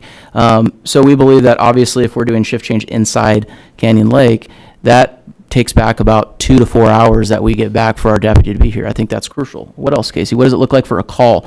If a 911 calls and our officer on duty is here at the city because he's not in Lake Elsinore or Paris, what does that do for the residents? I mean, I think when we have had this conversation, and perfect example was last night. Unfortunately, we heard from two people, one who said, I called 911 and no one came, and basically started crying. And then we heard from another person who said we had a 50-minute response time. Again, we're not here to criticize, but we are here to say that, you know, we are responsible for that. Correct. As a council. Right. And so if we know those things and we just do nothing about it, then that's on us. And I think one of the biggest struggles, and everyone in this community, especially those that are on the POA board, would agree that Canyon Lakers have no clue who to call, when to call. And, you know, we've been trying to educate people as much as we can. I think a standalone police department helps with that as well, that educational component on what is law enforcement, what is security. You know, one of the biggest irks that bothers our chief, and we've been trying to work on this, is citizens going to the fire station. Call 911, right? So, and chief has taken that very personally. We've done a video campaign on it, and I know that has improved since, correct me if I'm wrong, but it is so important that we have someone here locally who's experiencing that and then relaying it back to the community. And we think having a chief or a lieutenant here, that education component is going to be very crucial. How would Canyon Lake PD compare to RSO in terms of access to resource? Here's an important one: training, experience, and support. Aaron? Sorry, I think I blanked out on that one. This question came, actually, let me see here. How would Canyon Lake PD compare to RSO in terms of excessive training, resources, experience, and support? Well, I mean, I look at that, I'm a big brother. My little brother can handle things on his own, but growing up, when he needed me, I was there. RSO would be the same. This is not an abandonment. They're still, and I said it before, they're the 800-pound gorilla. They have things we're never going to have. I can tell you again, coming from my prior city, we used the local sheriffs for all of our training, and it was a very large police department, but their training detachment or cadre was so much better than what we could do. Why would you invent a wheel that's going by you at 100 miles an hour? So that's what we did. I like this question. How will the city ensure real change and not just a name swap on the side of a car? It's the residents, right? It's complaining to your council. It's actually having someone here in the building that you can communicate with regularly. I think most of you here, if you haven't, you should, because he's an incredible man, and so is his family, have had an opportunity to speak with their chief. And that's something that I see from a standalone police department that you would get. You would get the interaction with your chief to encourage the chief or the lieutenant or whoever's on at that time to look at, unique policing, to look at community opportunities, to say, hey, I'm your eyes and ears. This is what's going on. This is where we need help. And I'll be the first to say that, Captain Rails is incredible when it comes to communication, but he's also doing it for Wildemar. He's also doing it for Lake Elsinore. It would be pretty cool if we could selfishly just have, one person handling the request from, a PR standpoint, or just being in the gauge, and the single focus is Canyon Lake. And I think that's something that is how we would address not just a name swap. Anything to add on that, Casey? No. Aaron, this is for you. How can we trust the city will manage this department better than other current projects? I'm not entirely sure what that means, but I can tell you I've been here a year now, and the current projects, we just finished a council chamber, the chamber that we're sitting in right now, that came in significantly under budget. We were able to add phase 2. It met every single public works project. It was done. Prevailing wage was paid. A local contractor was hired. We're currently working on an HSIP project out on the Railroad Canyon. We're going to be looking at a lane widening. If the question is, how will we trust the city will manage this department better than the other current projects? I'd like to say that we'll manage it just as well as we've been managing the current projects. What happens in 5 years if the city can no longer afford to maintain the department? You want this one? That one is, to me, a no-brainer. You go back, hat in hand, and by then we're probably calling Captain Reese and saying, hey, can we talk? That's just reality. That's nobody's goal. That's not how we would shoot for anything like this, but that is reality. A few questions came in last night as well. How will cost of living adjustment COLA for police department staff be calculated and budget for under local control? That's the same as it is now. Depending on if they formed a recognized organizational unit, we would negotiate with them. If not, they would fall under our city practices that are adjusted based on CPI. I like this question. Casey, I think you can handle this one. Given Canyon Lake's relatively low call and crime volume, what would a typical day look like for Canyon Lake police officer? Well, I would hope that a typical day would be responding to 911 calls, engaging with the community, attending community events, basically our fire department model, handling business and being out in the community, being out available, and having a visible presence. Aaron, from a city manager standpoint, what does that look like for you? I'm right in the same place that the Mayor Pro Tem is. I don't know our deputy. I know our lieutenant. I know our captain. I talk to them frequently. I occasionally see the same deputy over here. To me, it looks like a representation of who the city is, being involved in the events, just like I see constantly with our fire department. There's not a single event that I have been to where the fire department is not well represented, not just by the individuals that are on duty, but often the ones that are not on duty just come in to be a part of it. I like this question that came up last night as well. Would Canyon Lake PD be available to support POA club events like Rocktoberfest, and would there be an additional cost for these services? This is what's awesome about the idea of our own police department, because there could be a real conversation. It's just not a flat fee. And when you look at, what we can do, especially when it comes to picking different officers from different agencies, we can look at unique policing models like 1099 folks, for instance. If people want to come and work for Canyon Lake, we can add to that list and bring other people on. So I think, this question was good because we can actually have that conversation and look at what we can provide. How will the city ensure transparency throughout this process so residents are... Aaron? Hopefully, people have looked at the budget as well, but that's everything we're shooting for here. This budget that we have prepared for council to see, transparent as we can possibly think of. We're line iteming everything we can do. We're spreading out, instead of just bunching it in some areas, spreading it into line items so you can see where the majority of the money is spent. There's nothing we would really have an opportunity to do to I don't know what you call it, hide the egg or whatever. It's going to be line item by line item, and if the council move forward on something like this, we're going to have regular updates on where we're at, what's going on, and so on. I don't know how we would be able to be more transparent than what we're doing in an example of this budget, but I think it's important for the individuals, the residents, the businesses, partners to know. Send me an email if you've got an idea and you think maybe, hey, I'd like to see this, I'd like to know this. I'd love to know what we could do to be more transparent. I know at least 90 of you know we have a city manager's email update now. We're putting everything we can in there. I'd love to see more people subscribe to that, because that's what we're trying to do, is communicate with the community of what we're doing, where we're at on projects, and what's going on. And if I can add to that, in 2020, when we were doing the fire department, our fire chief came to every meeting and gave us updates. purchasing and hiring. Every single time we were getting up-to-the-minute updates. If we could go back to question number 41, are there plans to implement? There's 634 questions, by the way. Are there Just kidding. plans to implement programs that encourage community engagement, such as Citizens Volunteer Program? In 2018, when I got elected, Jerry Patterson came to me multiple times and sent me multiple Facebook messages saying, "Where's the Citizens Volunteer Program? We used to have one. We need it back." We want it back. I think a lot of people want to be involved in it.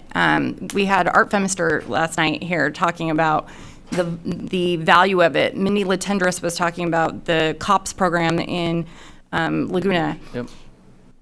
I would love to see that happen, and I think a lot of our community members would absolutely participate in that because of who Canyon Lake is. Yeah.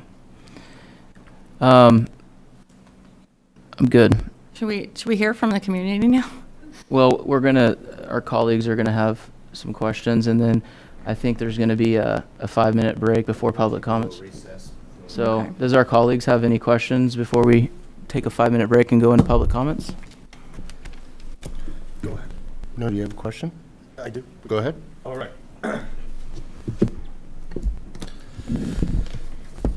Staff subcommittee, first of all, appreciate everything you guys put together. Staff report, that's long, just on this agenda item, but it's also great to see the subcommittee, how zealous you guys have been really about this.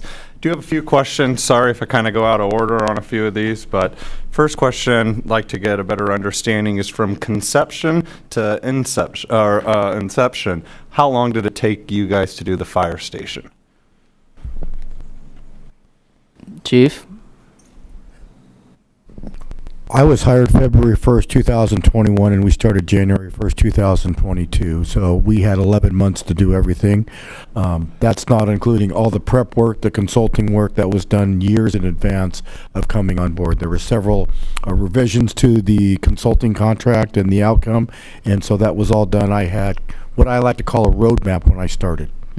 And prior to Chief starting, how long was council working on those studies and working with consultants prior to that? The initial study was done, Chief, what was that? Was it 2012 or 2014? There was an initial study, I believe, by Ron Coleman of Capricorn One Company, and then there was a second study, and then that study, I think, was filed and then brought back to life, and that's the one that we implemented off of. Yeah, It's been talked about before the station closed in 2015 to 17. yeah, and I know that they were still in business, and they were able to update, based upon the new agency that was in Riverside County, which is Calamasa. The difference with Calamasa is they went with a BLS approach when we were looking at going ALS, and that was very beneficial to create like for like with Riverside County. So you could state the city spent many, many years exploring the fire idea prior to kind of moving forward or voting on it, correct? No, because what happened is when that first report came out, I think it was Randy Bonner, Don Haggerty, Vicki Warren, Larry Green. Actually, I don't think Larry was on there. It was someone else. Jordan. And that was a study that was done in 30 days. They got the answer, and they did not move forward. So it ended right then and there. So it was not brought up again until Mayor Pro Tem and myself got elected to the council. And I remember meeting, it was Nancy Horton. I remember meeting with Nancy Horton when I was running for city council, and I said, hey, have we looked at local control when it comes to our fire agency? And she said, yep, and we can't do it. I said, okay, and that's what kind of stirred it up when we revisited it. And it was a complete blitz, like the chief said. I mean, he had 11 months before those calls turned over to Canyon Lake. Okay, so at least 3-4 years of hard, dedicated work to get that fire station formed. Once you guys joined council back in 2018 and started kind of moving forward on it, where I'm getting to is understanding, what was there, about let's see, 13 cities back in 2015 that kind of exploring and analyzing their own PD. Out of those 13, only one decided to move forward, and they didn't move forward till 2021. I do know there was a few other consultants within that city, but City of Menifee really took the time and explored. And why I think there's some great ideas here, I also see a lot of estimates. And really, I want to keep hearing more. I want to see this process, but I want to start seeing factual information than just us basing it off estimates. Because if it took 3+ years to get our fire station formed, why do we believe we'd be able to, if we gave action today, we can have this formed in about a year and 4 months, which would be August 2026. So subcommittee, do we believe the new police station could be up and running within a year and 4 months?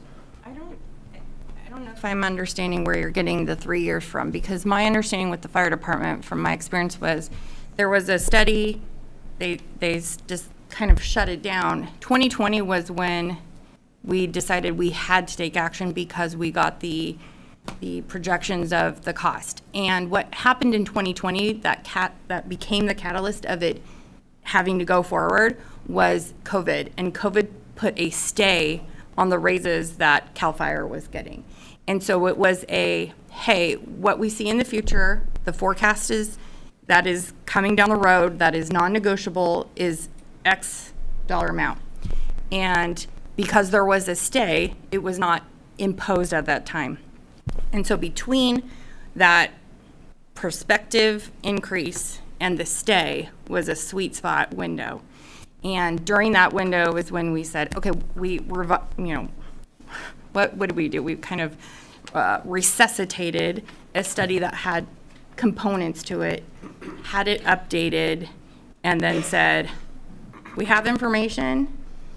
There's no way we could know every answer until we hire a consultant to do the work, to get the bids, to basically negotiate the process. When you say estimates, it's because until you are actually getting the quotes from the entities, everything's going to be an estimate. I mean, even when you look at our budget that's before you today, that's based on a forecast. And then we get a grant and the money goes down, or we get a new bill and the money goes up. Everything's an estimate until it's a invoice, right? So I don't think it was 3 years. I think it was 8 year. Yeah, I'll give exactly the timeline and the storyline of what took place, just so you're informed correctly. We got elected in 2018. That doesn't count because your term really starts in 19. And, we had a lot of change that occurred in 19. Within the first 60 days, we got a new city manager. We got a new city attorney. And then our new city manager at the time went to work financially. He's like, whoa, we got a big problem here. And this is increasing funds that are coming. And fast forward 6 or 7 months down the road, the question was brought to the finance committee, which happened to be me and the mayor pro tem, has the city ever looked at its own fire department? We do have a city that's next to us, or at least in the same county, like Calimesa, and they're now, at this time, I believe 3, maybe 4 years old with their own fire department. And that's when we entered into the idea of looking at that old document that was completely outdated, that had to be revamped. Luckily, the company was still in. And like the chief said, we actually went out to our neighboring cities and we brought them here to City Hall. We had Menifee, we had Lake Elsinore, we had Marietta, we had someone from the executive office from the county, and they all helped interview who we have now, Chief Latenders, and that was a process where we had several applicants, and they helped us pick the point. And the chief, literally one of his comments, was like, wow, you're not giving me much. But unfortunately, when you look at how government is ran, and this is what's very crucial, time is never in anyone's favor, especially when you have to give such a long notice to move forward. I mean, we've had to give a 12 months notice to CAL FIRE too, the county. So, unfortunately, there's no perfect storm, and especially when you look at our situation from a standalone police department, there's nothing that exists close to us at all, our needs and wants. So the fact that estimates are legitimately all over this thing, that will continue to happen until we go down the path that we're presenting tonight. Can I comment on that as well, Mayor, just for Councilmember Stieber's benefit? So one of the things that I think is very important from the city manager standpoint, and what I've got from the ad hoc committee and talking to them now is this is not a finite hell or high water, we will go on this date. This is, as we go through this process, if we find something that says it is not feasible to go at this date, that is me sitting down with the sheriffs and saying, hey, we're still moving forward. It may take us 6 months later than we thought. It may take us a month later than we thought, working out that relationship. So it is not a finite date of it has to be done on this date. The goal is to be on August, I believe it was August 31st, on or before August 31st. And I forget who coined the saying, but it's one of those, a goal without a date is just a dream. And so for me, it's better to know when our goal is, when that date is, but understanding that this council is not going to look at me and go, you ruined the whole thing if we went live in October and not August. Mr. City Manager, I believe Menifee got an extension, is that correct? They did indeed. Okay. And I heard bits and pieces earlier, but maybe the committee, you can kind of let me know again. How do you see us as a full service department? What are those specialties that maybe we would be taking on then paying as a need by service through RSO? I don't know if I understand what your question is. What's the question, if you don't mind repeating the question? State we wanted to go as a full service department. What does that entail? 24 hours? Just 24 hours? Yeah, I mean, And also, full service city means you're not a contract. So You're you're not- full you're not service city, contracted. meaning you don't contract at all. So when we need a mutual aid, that's different. Those are agreements. Yep. so we're talking about RSO contract compared to what could be Canyon Lakes PD, but understanding there's still going to be additional services needed if and when those occur. Luckily, we've been a blessed city that those have been minimal over the last decade. And you bring up a good point, Councilmember Stever. In fact, I agree with your point. The Sheriff's Department will always be our Sheriff's Department. We will always have RSO as our responders here in the city. And that's what's so awesome about the idea of our own standalone police department is we still reap the benefits of RSO. And Chad Bianco is still going to be our sheriff. And then can I get a better understanding on why, if RSO is always going to be there, why do we need to let them know now when I presume they're already aware that we're looking into this? And when time's right, when we say, let's go, what's the difference between then and now? It's the contract. It's on the agenda. The contract requires 12 months and 1 day. So basically, the contract renews, and Lieutenant may know this, I believe it's right at the fiscal year, the next year. So we have to let them know by June 30th for the following year. So we can't come to them on June 30th, and rightly so, because they're budgeting for it, on June 30th and say, yeah, we're out, we're not going with you guys tomorrow. So And- they need plenty of time. But having gone through this with the county, I've never done this on the law enforcement side, but I did do it on another, where when I was the deputy executive officer for Riverside Superior Court, we had to stop services from the county, and it was the exact same scenario where we thought we were going to need that amount of time, and we needed 45 days, and they figured out what the 45 days was, charged us for that, and then moved on. And that's why it's so important that we read the agenda and what's in front of us, because that's the options tonight. We have to enter into agreement that will be from July 1st to 2026 through June 30th, 2030. That's 4 years of maybe it'll work, maybe it won't.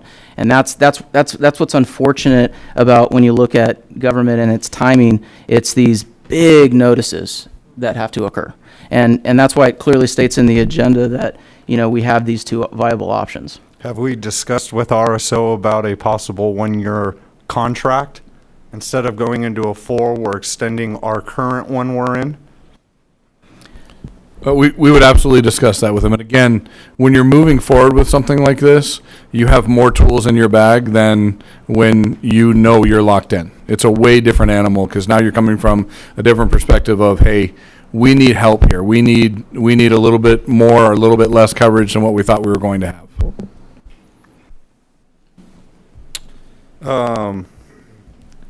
Please, my colleagues, if you got any questions right now, I got a couple more, but if you don't mind if I'll circle back. I liked how we discussed that our PD would be involved with clubs and POA functions. Is that going to be, though, a charge to those clubs and POAs, just like how we're getting charged right now through RSO? You know, it's different because when you look at the charges for RSO, first of all, they have to have the personnel available for that. It's an overtime charge as well. So just that alone would probably be a discounted rate when you look at our own local PD, because we can have that conversation that we're not able to have right now. But it's like we said earlier, Councilmember Stieber, as we go down this path, we're going to find uniquing staff models that no one else is doing in the state of California. And the cool part about that is, since we have such a great community who's engaged, just like we saw last night, they're going to bring forward those type of questions that we're going to be able to look at and say, wow, now we get to think of a different staffing because we have so many needs for an officer for special events that we do not get to have right now. So when we look at special events like 4th of July, there's additional deputies that are brought in. When if it's our own PD, that's going to be an all-hands-on-deck call. Are the ones that were supposed to be off, are they now subject to us paying them overtime during that special event? You want that one?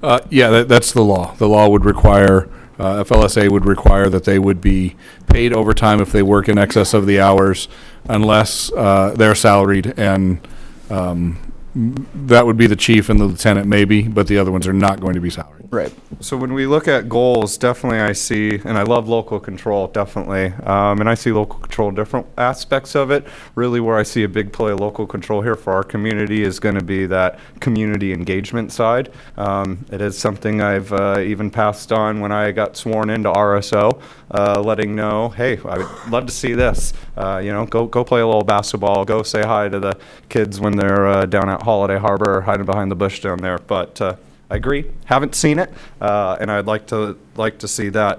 What? Sworn in? Am I what?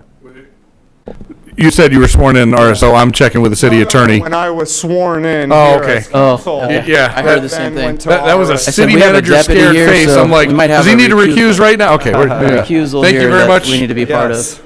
Okay. No, not a police officer, just Okay. a All right. active civilian. But when cost was a goal, I'm trying to understand how that really is a goal. Sure, we want to make sure we're providing the right services that this community needs.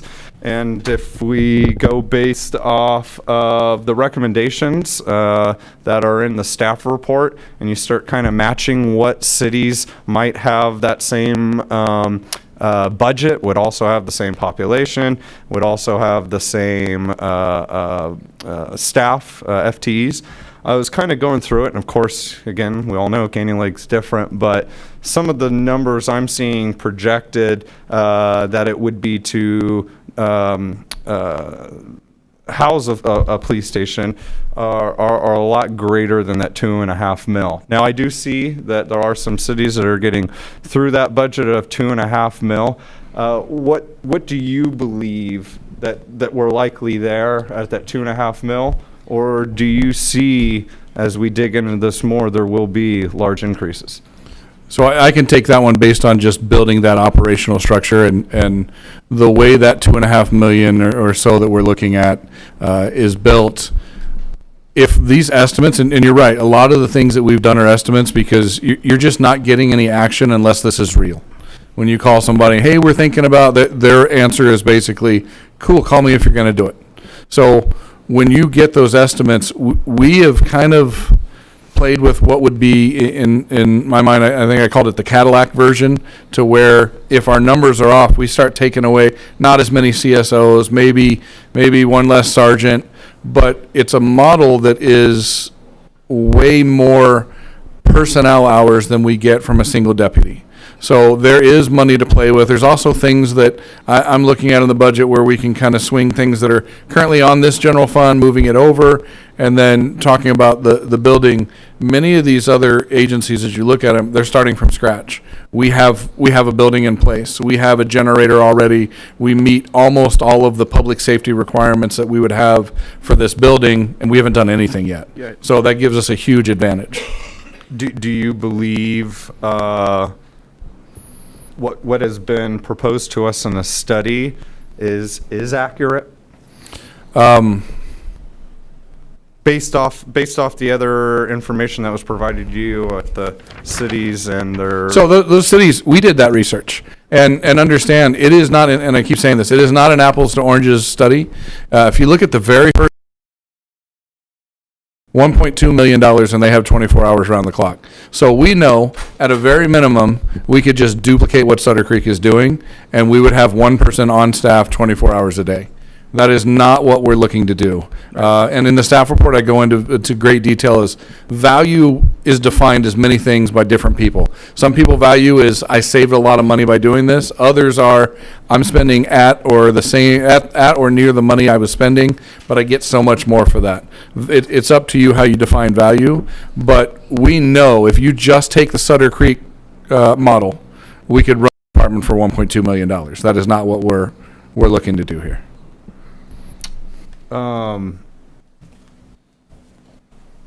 And again, appreciate all your feedback and community. Just to let you all know, this is kind of my first time being open about this and hearing from the subcommittee side. So again, I do appreciate that, and I appreciate everyone who went last night and asked some good questions. I wrote those down. Really, last that I have.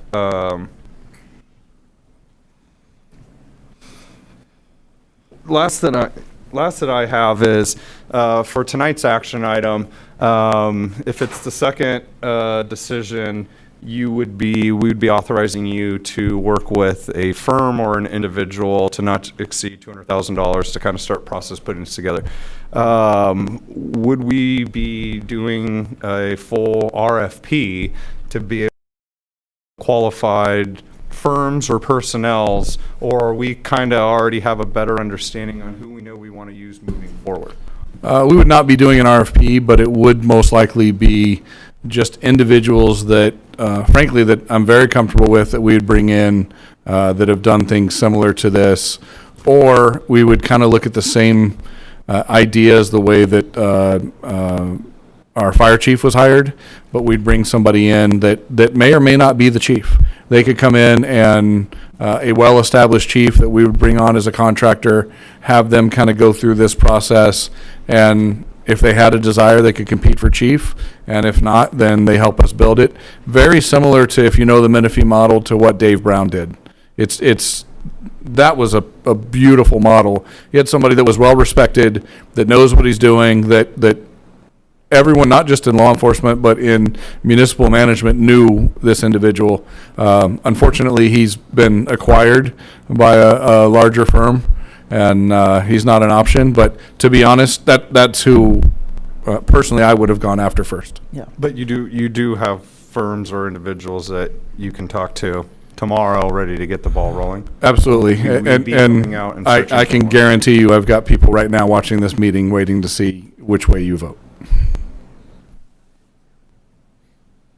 I'm done. Love to hear more of the residents after I hear from council. Briefly, we've been here a long time, but the answers are that we've had a number of questions put forward and answered, and we're not voting tonight to put out $2 million for a police department. We're voting to put out $200,000 for the next step.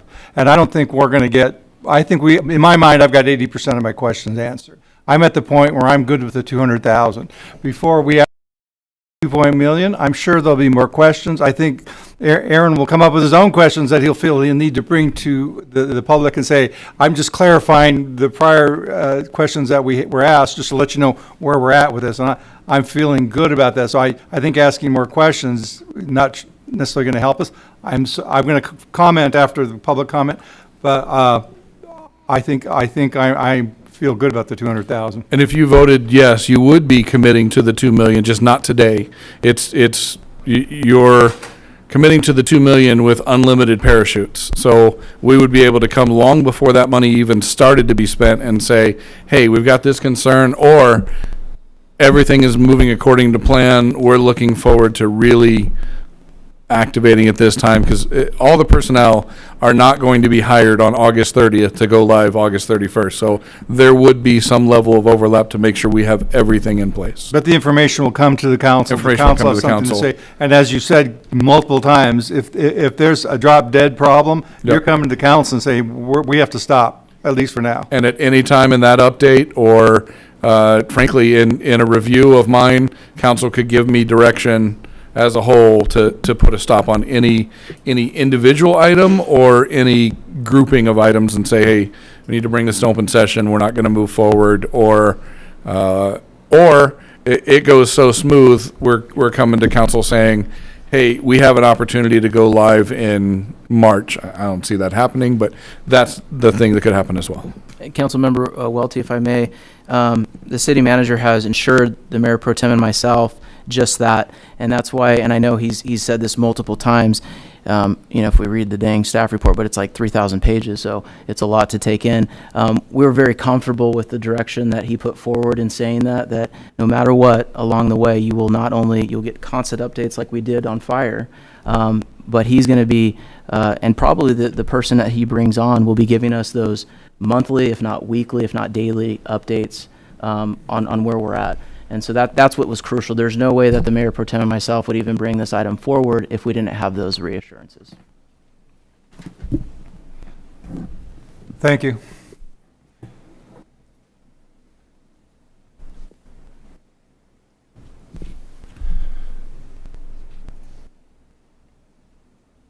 I think that, first of all, I want to say thank you to both you and Mayor Pro Tem. It is my opinion you are two of the most talented that has a lot of clout with me. The fact that this is not our first rodeo, we have successfully started a fire department, their engagement, their relationships with our residents, their ability to work with other local agencies, I think gives me a lot of confidence that this is something that we could be successful at. I don't believe it is a huge sale when you start looking at the ability to, and I want to be careful here. You have to understand what a contract agency is. A contract agency is really built not to serve Canyon Lake, but to serve Canyon Lake, Wildemar, Lake Elsinore. And if you were to take a look at those three cities, I believe you would find that we are drastically different. But they have to put together a menu of items that would cover all those cities. Does that make sense? Mm-hmm. What I'm excited about and what I have confidence that this committee is bringing forward today is that the difference will be we are tailoring our police department based off of historical reference, and that being you, the citizens of Canyon Lake. We are extremely unique. I'm sure that RSO, there have been days that they've been perplexed. You know, I'm pulling into this private community. All of a sudden, what I could do in Lake Elsinore doesn't fly here. May 30th of 2024 is 0 calls for service in this city. 0. Okay. That's amazing. That doesn't happen anywhere else. Right. And they do a terrific job trying to make that adjustment. I am excited at the opportunity to provide our residents with this tailored service. Question. Can you go into a little bit, have you interviewed other chiefs, other agencies, and if so, what knowledge did you gain or confidence did you gain with those meetings? Okay. Am I on? I can't see. You're red. You're good. Okay, thank you. I have the benefit of my day job, which is to be a police defense attorney.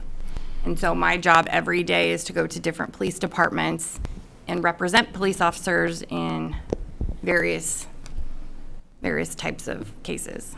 Criminal cases, internal affairs investigations, contract negotiations, that kind of stuff. And so because I get to go to various departments in Riverside County, LA County, San Bernardino County, all up and down the state, I have the opportunity to ask every day, what are things that you would do if you were starting a department? What are things that you would not do? Do you think that this could happen? What are significant questions that we should be asking? Where do you see budget concerns materializing that maybe we haven't thought of. And so I'm very lucky to be able to have those candid conversations. I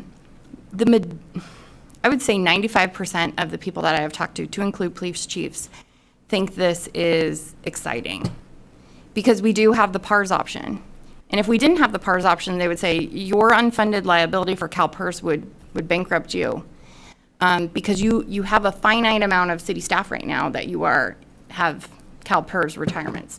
City staff have to have CalPERS, but public safety staff in Canyon Lake do not. And so it's exciting because we can get those individuals that are just not done with their career but want to continue to publicly serve. And so the feedback that I have received is you can absolutely do this, and you can absolutely do it for the price point that you believe is in front of you.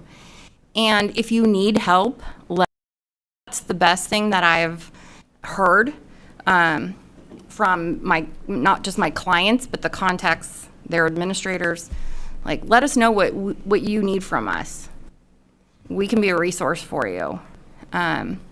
The other thing that I have experienced is that I have not had any kind of interaction with the Riverside Sheriff's Department that has been negative over this. That's key.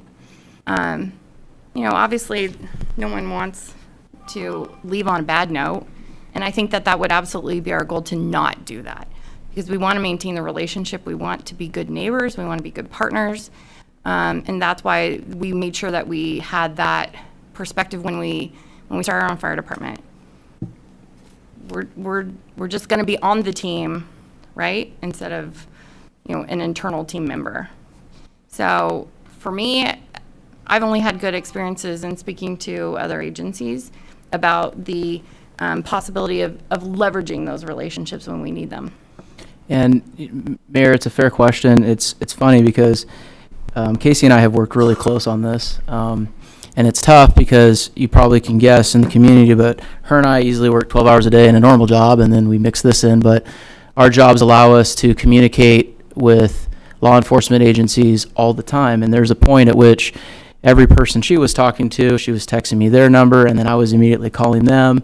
And we went through this long journey of getting to a point where I ended up starting to talk to captains and lieutenants with RSO, with other that are different parts of Riverside, and it came down to simply, you guys are so different. So it's a unique unicorn out there when you look at it from a law enforcement.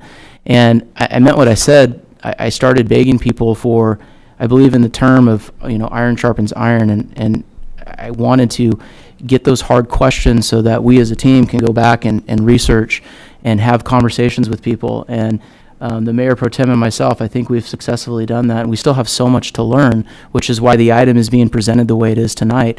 But it's been extremely positive, and I think it's clear as day because we have 20 people here. We had 50 or so last night. If this was just unheard of ridiculous, we would literally not have enough room for the amount of people that would be here. If we were completely off our rocker on this idea, there would be people up, down, and around, and it would be storming through the roof. I've seen that. I have the opportunity to work in local government, and I see what it's like when you have a council chamber that is completely packed, just like Redlands last night. When you have hundreds of people, filling up the comment cards where they have to reduce it down to 30 seconds to try to get through a 1 a.m. city council meeting. This community, as transparent as we are, being on social media, we have never been afraid to answer the questions. And I know for myself and the Mayor Pro Tem, we've put our cell phones on every single social media page, and my phone has been ringing off the hook, and it's been 98% positive. Will you guys commit tonight to holding open forums in the future and keeping our residents updated? I think last night was just the start of what Mayor Pro Tem Castillo and I are willing to do moving forward as we go down this path together. It's not a matter of me, it's my wife, and she's given me permission, Mr. Mayor. A little clarification. I've heard it said both ways. $422 per household, is that correct? Is that a per month or per year? It was stated. Per year. So $422.22 by about, and it's not just households, because if you own property, it's assessed, so about 5,000 parcels brings you to that same 21110. Doing your thing, Ken. Mr. City Manager. Sorry, go ahead. under the EMS subscription program, any person can subscribe. It doesn't have to be a household, it doesn't have to be a property owner, it can be any. This is not EMS, this is for the sheriff, just what it approximate cost is, so. Sorry, I had a Yeah, heart attack. he attorneyed too early. That's need a twice coin, though. tonight. It's a long night. When you're putting together these initial numbers, are you looking at the high side of it? Absolutely, and that's why I keep going back to, we built the Cadillac.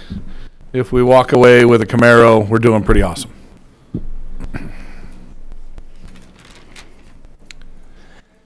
And I think one of the, and I don't want to speak for Councilman Stieber, but I was hoping that either Councilman Smith or Mayor Pro Tem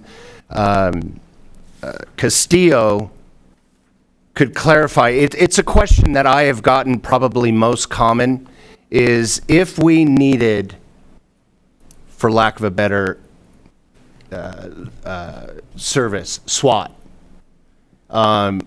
investigators, homicide investigators.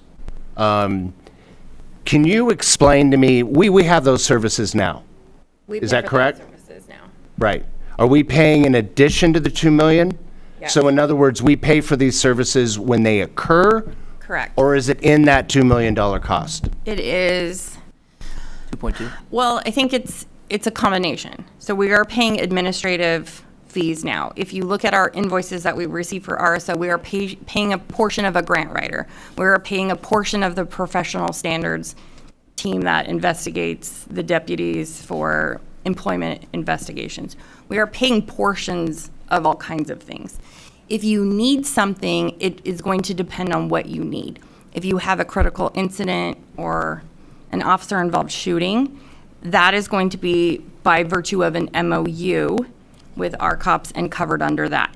We had a traffic collision in Canyon Lake. We received a bill for the traffic investigators to the tune of almost $9,000 plus dollars. correct. And that was because, it was only $9,000 because the city manager called Lake Elsinore to ask for their total station, right?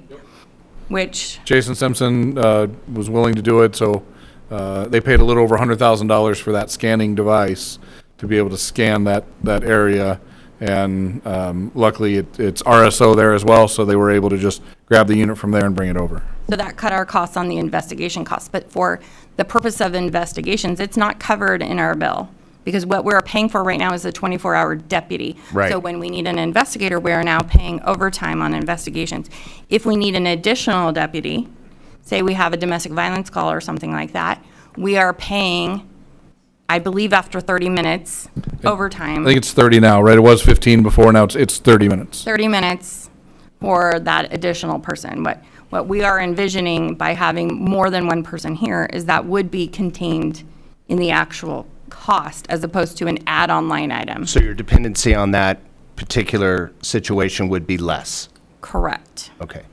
But we are still going to have available to us all of those services, So, but not in-house, well, right. So if you look at our neighbors, okay? Menifee is an example. Marietta. Marietta, Hemet, they are part of a regional SWAT team. They don't have their own SWAT team. In San Bernardino County, Colton, Rialto, and Fontana have Inland Valley SWAT team. There's like a collective where they share and pool resources, and then when they need it, they then have it free.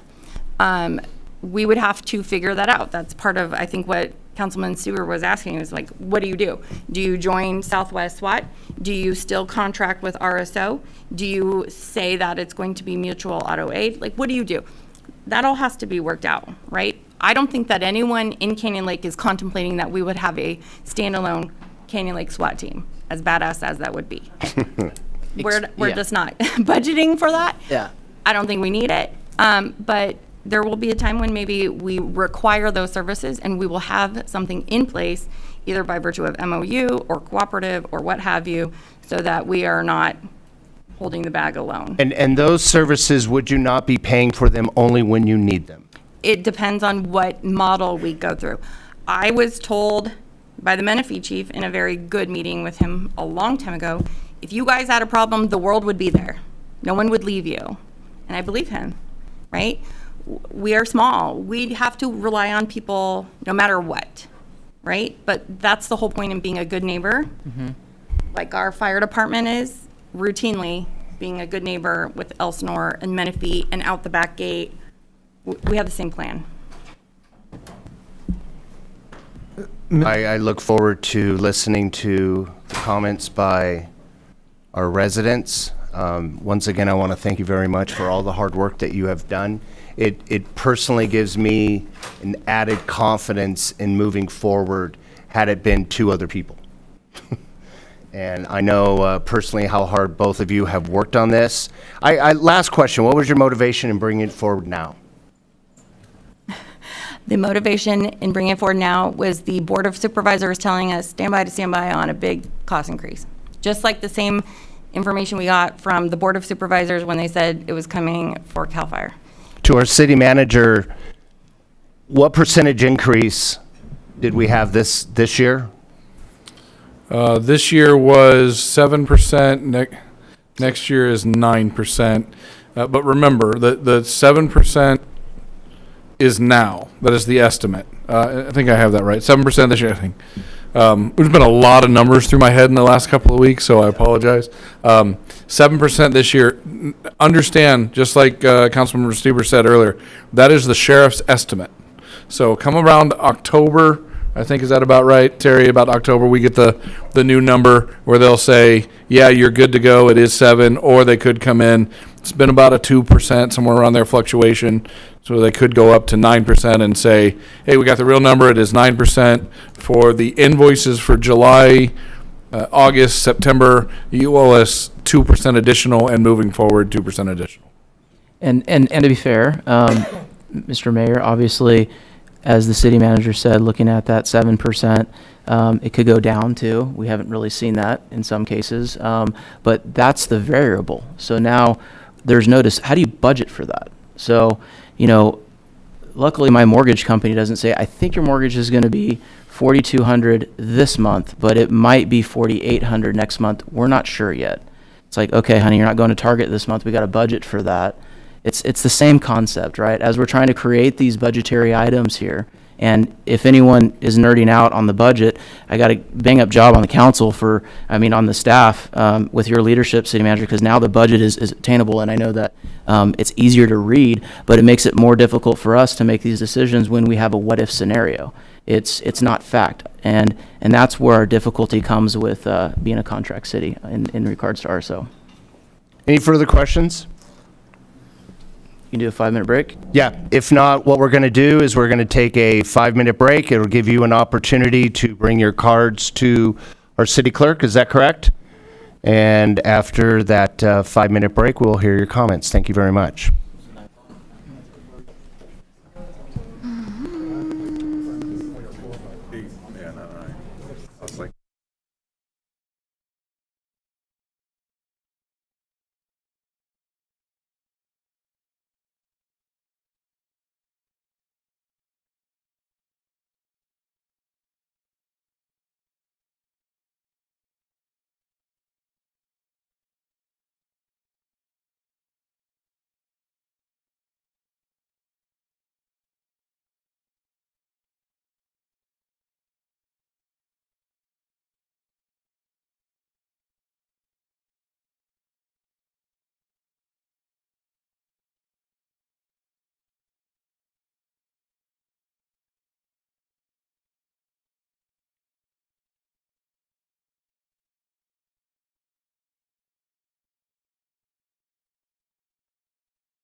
end.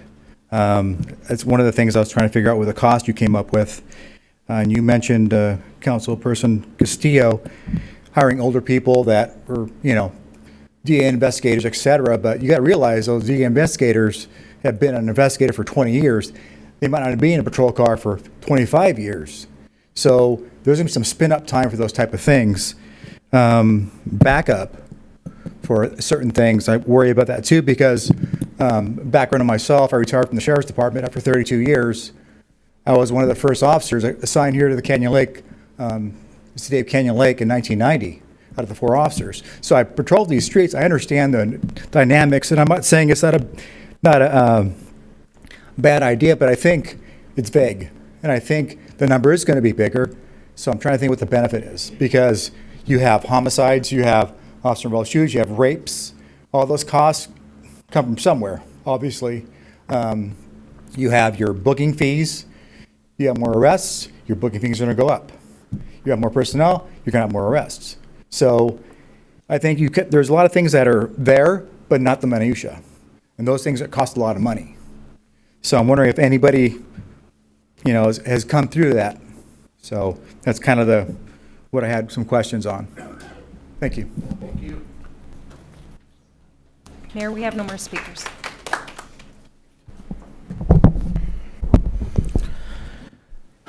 Mr. Mayor, if I may? You may. So, as our city attorney clearly indicated, we can't have a back and forth with the audience, but I can have a conversation with you, Mr. Mayor. And the city attorney can go ahead and kick me under the table all he wants, but I'm going to do that. When we look at this concept of, elected official or not, I think, Mr. Mayor, that benefit from this when it comes from a mutual aid standpoint. Councilwoman Castillo, Mayor Pro Tem Castillo, can you talk a little bit about what workman comp looks like? This is kind of your house. I know you talked a little bit about it, but what concerns, did we talk about tonight when it deals with what our police department could look like, and is that an issue? I think in any kind of endeavor where you have, it's the same thing that we deal with our fire department, right? There's always the potential for injury on duty, and you have insurance for that. And then we've also had instances here, and I think even the chief could speak to that, where we've backfilled as a result for that. And I think when we talk about how we build our staffing model, we have to forecast for those kinds of considerations.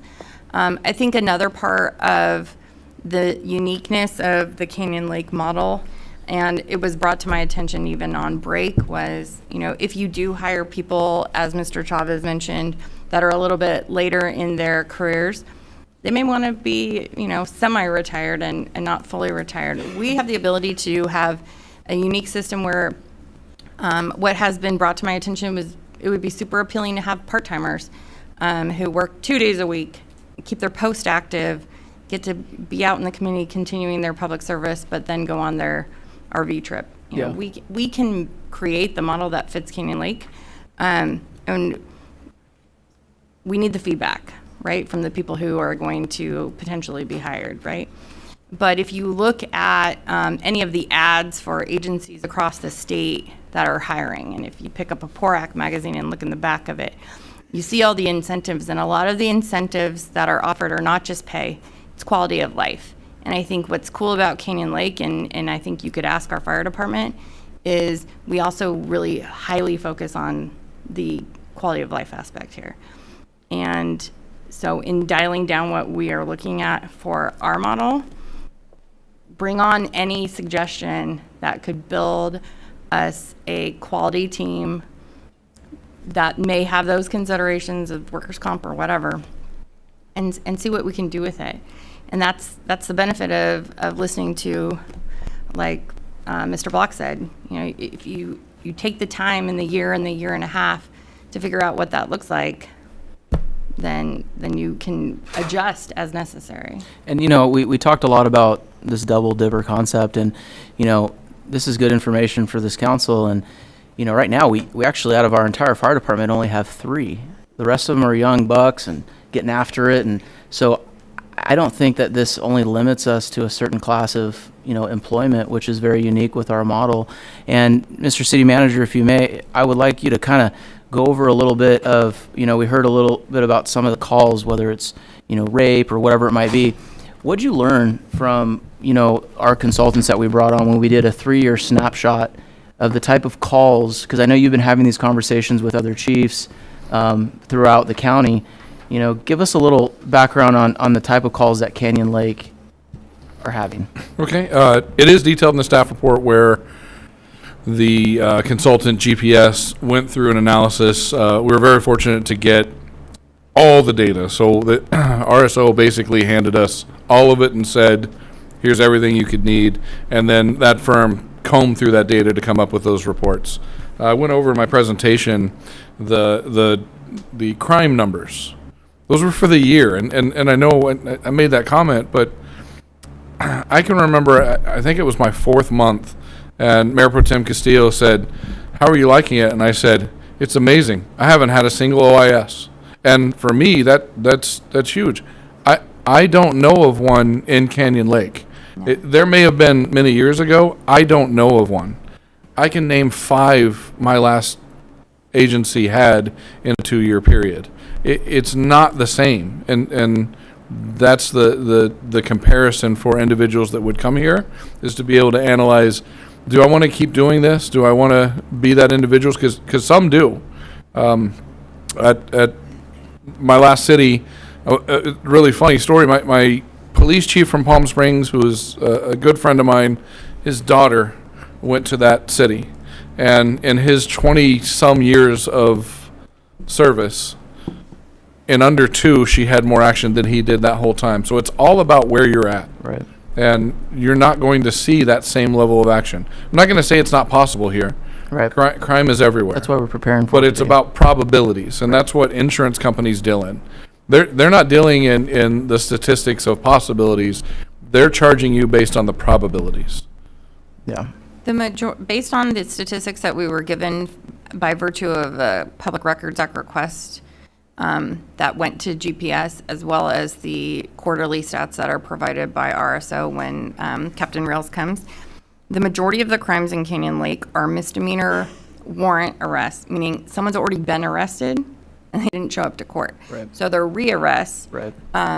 DUIs, traffic, hit and runs, occasional domestic issues, vehicle burglaries, a stolen car here and there. And that's not to make light of the fact that, we could prepare for, I think we had an arson. We may have had some other, more serious investigations that took place. But if you look at our statistics, I believe that there were 67 or somewhere around there total investigations last year. There were 73 cases related to Canyon Lake assigned to investigators. Of those, 67 were closed. And when I in asked, 21 to 24. Right. And when I asked Captain Rails what that meant, it was that when the investigation was closed, it meant it went out the day of, and that was basically the end of it. So not long-term crazy. Yeah. And in that part, and I do want to clarify, it wasn't a PRA, it was a request we made to RSO, and they provided us with it. So we didn't have to go through a PRA process. Yeah, very helpful. In 2021, they kind of cut it all down where they took that data. Just as an example, it breaks down to 43 felony arrests, 17 were outstanding warrants. So that's not going to affect anything in what we do. And coming from areas where the municipal police department was already in place, what would commonly happen, and luckily we have an expert in the room if I'm misspeaking, but the county would contact the local municipal police department and just say, hey, we're going to be serving a warrant somewhere around this time, just letting you know, so they knew what was going on. There were times the municipal department would participate for some reason, but often it was just a courtesy, letting you know. So some of these things would not change a bit. It would just be the sheriff's department or RSL contacting us as a common courtesy, letting you know this was happening, we're serving a warrant at this address. They do it, they get out, it's over. I think we've seen that in Canyon Lake because I have humanity cars on my street conducting investigations. I think it's also important to note that And Lieutenant, maybe if you've got a more technical way to say this, what I always say is, unless you saw the Bearcat, you didn't see SWAT, because a lot of times you'll have people that'll, maybe a warrant's being served, and the public will say, oh, SWAT was here. No, it may have been a deputy with a long gun. It may have been a combination of probation and the sheriff's department, but SWAT is SWAT. It's a different animal than a bunch of heavily armed officers coming to serve a warrant. You know, the last thing that I want to speak about, which is so important, is you know, this idea of a line in the sand on a financial component. And you know, I agree with you know, Renee, that this community is so supportive when it comes to law enforcement. And unfortunately for us, you know, even if we move forward or looked at the idea of other streams of revenue, Canyon Lake is just such a unique community in how we receive funds. So, you know, we would have to, you know, be realistic. And if we go down this path and we find out it's 3.5 or something that's just unattainable, even if we move forward with, I won't say it because the city attorney will kick me, other streams of income, you know, there's a point at which we just can't survive, at least for right now. So I think this conversation is going to be something that we definitely have amongst ourselves when we look at the financial component, which is why I know for myself, I will be very transparent with the community in regards to what we're finding out, how much things are going to cost, what unique staffing models will be presented. And there is a time at which where if it becomes, you know, too much, that's a serious conversation that we have to have as well. Mr. Mayor, can I ask one quick question? And I'm going to ask this to City Attorney. Reviewing the resolution, I did ask a question earlier about an extension with RSO. Instead of looking at that long contract, why don't we just piggyback off our current one that's ending after a year from now and extend on that? Do you believe, and I don't know, you're the legal side, so you know where it would fit, but maybe in Section 3, do you feel like there should be any language included talking about, unless there's an extension? Because we do kind of state, you know, we're going to get services all the way through August 31st. That's it. What if we need that extension? Does this resolution protect as is, or should that language be added? So it's a good question. You know, fundamentally, the language of the resolutions is up to you and your colleagues. So if that is a contingency that you and the council believe you need to prepare for, then we can certainly assist you in drafting language that is included in the reso. City Manager, it sounded like you may have had an additional thought. Oh, just no resolution is set in stone because this deciding body is who's deciding on it. So I could always come back at any given time with an update to where council gives direction saying, great, we want to change this, bring us a resolution with the following information. And then one thing I would also add is that, you know, we will be looking at the agreement with the county, right? And one of the things I think we could look at is having the ability of the city and the county to make those extensions as necessary. If, for example, we just aren't ready to go live in August 2026. I think you know, one of the things that the sheriff's department would want to know is, okay, how much time in advance are you going to give us? I think that'll be the critical thing in, you know, dealing with the county. I mean, they have their own personnel, they have scheduling things they need to do. But I think on the flip side of that, you know, it was a different animal when we had the fire department. I mean, there was a fire station that had staff assigned to it, right? Whereas the sheriff's department is a much bigger organization in the sense of, you know, I mean, you know, we talked about the city being a very small contract for the county of Riverside. I mean, honestly, whether they're on or not in our city on any given day, I don't even know if they would notice. Right. So I think, you know, because of that, I think that we should be able to negotiate a relatively straightforward ability of the city to request extensions if we need it. Thank you. Appreciate your feedback. I have a quick question, Mayor, for the Lieutenant. You can just give me a thumbs up. Are there currently vacancies at RSO?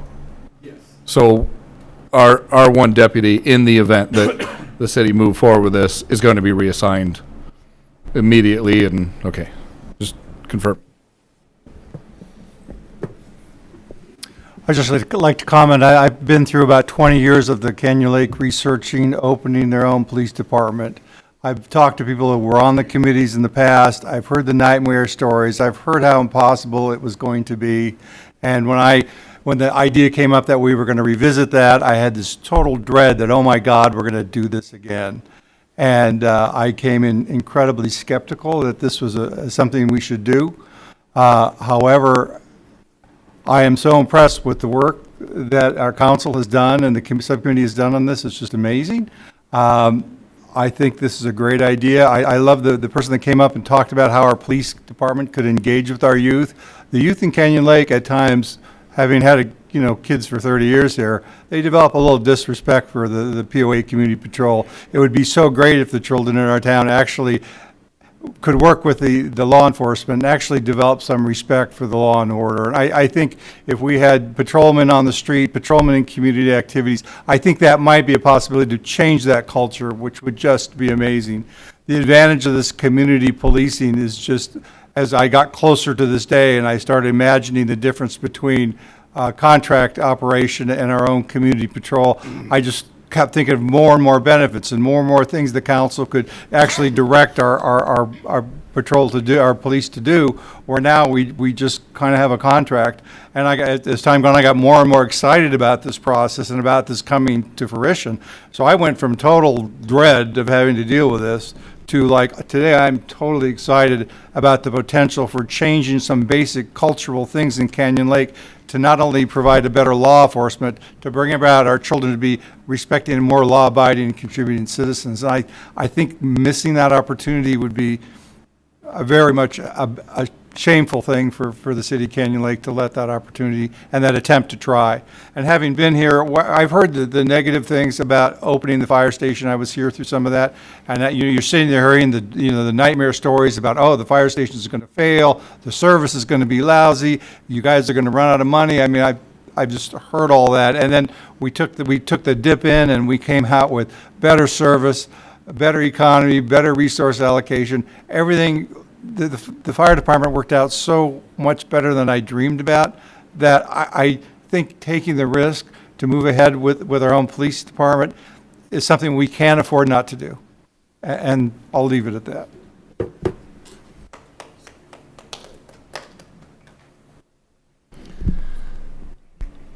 Madam Clerk, any other comments? If there's no other comments or questions, Mr. Mayor, I would be honored to call the question. And before I read what that question is, Madam Clerk, because it's very long, I'm going to wait until I get a second, if that's okay. I second. Okay, so bear with me. I ran out of water, so I'm going to do Madam Clerk, you're making me read this whole thing, so I'm gonna do it. I'm gonna recommend to this body that we direct that we adopt Resolution 2025-15, finding that it would be in the public's interest to establish a municipal police department owned and operated by the City of Canyon Lake, directing the city manager to submit a request to the County of Riverside to enter into a cooperative agreement between the city and the county for police protections and association services for the period covering July 1st, 2025 through August 31st, 2026, and to notify the county of the city's intent to start a police department and to discontinue the city's practice of contracting with the county of these services effective August 31st, 2026. Authorizing directing the city manager to negotiate and enter into a professional consulting agreement with an individual or firm who shall be responsible for advising and assisting the city manager in establishing of a municipal police department not to exceed, next page, the sum of $200,000, and authorizing the city manager to take other such actions as may be necessary in establishing a municipal police department by August 31st, 2026. Madam Clerk, you want to conduct a roll call? Mayor Pro Tem Castillo? Aye. Councilmember Smith? Aye. Aye. Councilmember Welty? Aye. Mayor Terry? Aye. Motion passes. Wow.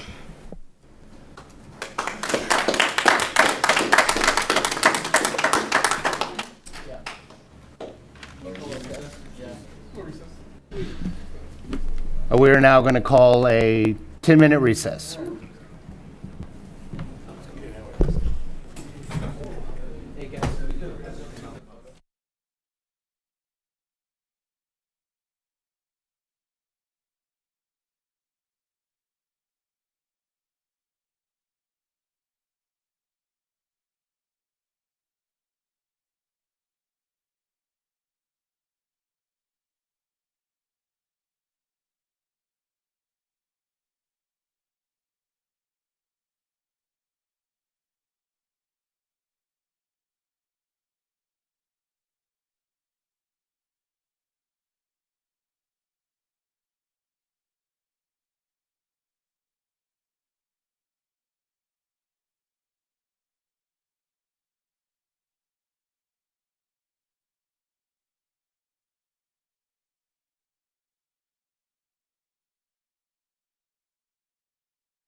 We now have a presentation by our Finance Director, Director Shea.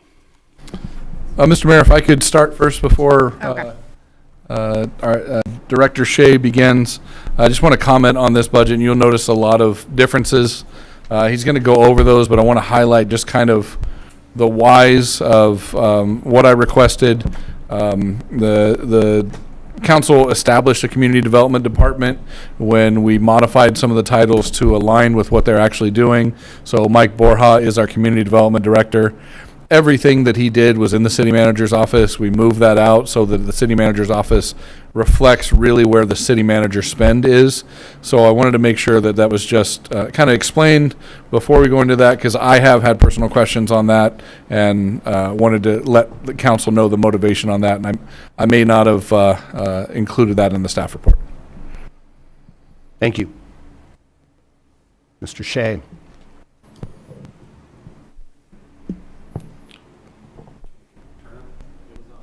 There we go. Your Honor Mayor, Member City Council, it's a pleasure to be here, city staff. I want to thank all the department heads, Cheryl, Mike, Jeff. They worked hard on their budgets. They got them to me on time. We had a calendar. They all met their dates.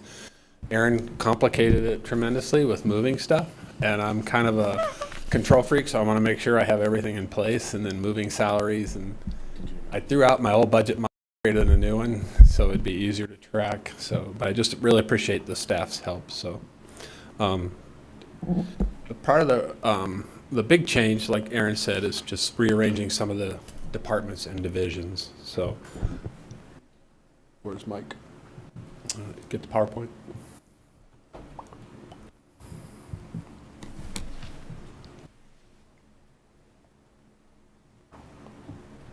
All right. All right, so what you have here is the fiscal year 25-26 budget. I have Interwest working on the capital portions, so when we bring it in May for approval, it'll have the HSIP projects and some of the updates, some of the other stuff. We are looking into using some of the AQMD money for stuff, and that'll be in that budget if we come up with some items to spend. So for the proposed general fund revenues are $8,651,000, which is an increase of about $231,000 over the previous fiscal year budget amount of $8,420,000. The proposed general fund expenditures are $8,591,000, which is an increase of about $324,000 over the previous fiscal year budget of $8,266,000. The most important thing is going into this meeting is the budget. We have revenues over expenditures of about a little over $60,000. So this is our general fund revenues. Our main revenue sources are property taxes, the fire structure tax, VLF swap, the sales tax is small, utility users tax, and then franchise fees, other taxes, which are one hotel, and then when you sell your house, there's a documentary stamp tax that gets paid to us. And that's kind of an indication if that's going up, it means houses are changing hands, and so that's a good sign. And we ended the last couple months higher with that, so that's a good sign. Fees for services is what our building department does, all those items. And then other revenues are miscellaneous income and interest income. You can see our largest one is the fire structure tax, and that's based on your property values. The BLF swap is basically a property tax that was swapped out during 2008-9 when the state was in a recession. And also at that point, they made the CalCops permanent, and it's baselined at $100,000 with inflation every year. I think this year we're predicting like $206,000, but that's a permanent. The governor made that permanent. Any questions on our revenue sources? We did. Part of this budget includes a property tax consultant. And so there's HDL, which does our sales tax, also offers a property tax. So we're going to use them this year and see if we can't find other stuff and then have more accurate projections. I think they do every city in the state but us. So property taxes increase about $75,000, and this is based on the assessed value. Real property transfer tax is that when you sell your house, you pay a stamp tax to the county, and we get a portion of that. Fire structure fees up by $89,000. VLF swap up about $56,000. And And that's also based on assessed value, the BLF swap. Utility users collections are with the change in the Spectrum getting more money and Edison going up, I figure would be about 62,000, and then a slight increase for the EMS. Sales tax is going to be pretty flat. We've always hovered between 380 and 400, so not much change there. This is kind of the pie. You can see what makes up.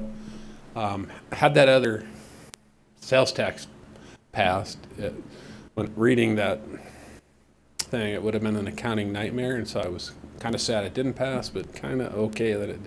But so you can see our biggest here, and you can really see where we generate our revenues and the big three taxes. Next one.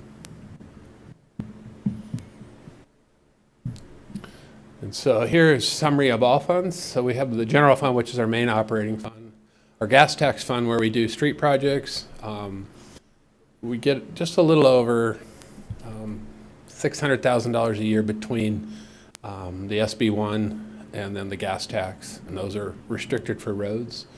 Measure A, we get about $300,000 to $307,000 a year for that, and that's also for roads. I think we're fronting the HSIP grant with the Measure A, right, Mike, and then getting reimbursed? Yeah. And then we have the AQMD trust. We get in between $14,000 and $15,000 a year. Those numbers include interest income. That's why they're a little higher. And then the law enforcement grant, that's the CalCops 202. And then we spent all our ARPA money, so we're good there. We spent it all by December. The final report is due the end of April, and I've got it about 95% done. So Mike was the first one that signed up for that thing, and I had to trace down his password, and so I finally got it switched over to me, so now I can do it. So next slide. And these are our general fund expenditures by personnel, operations, maintenance, capital, debt service, and then the total. So our total personnel costs are a little over $1,300,000. Our O&M is $1,358,000. We have very little capital in this year's budget, about $26,000, and this is in the general fund. And then debt service, $112,000. That's on the part of it's the fire station, and I think some of the vehicles.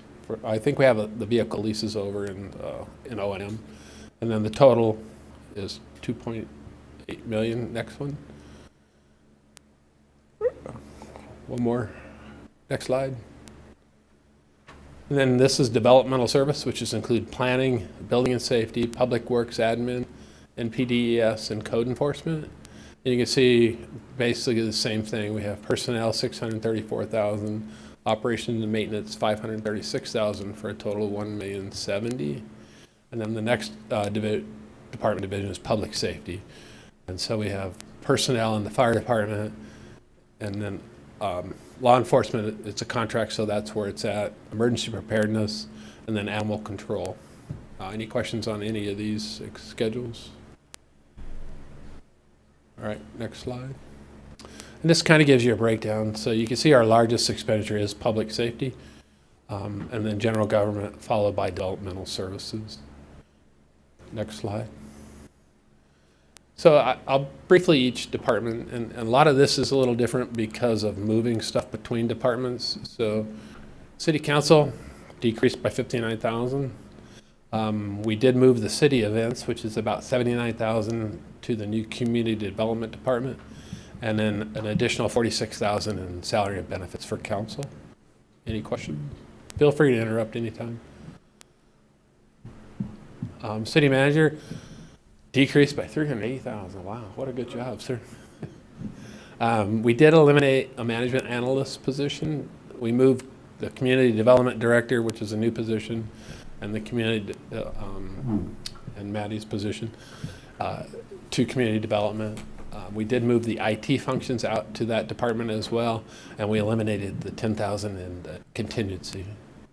Next slide.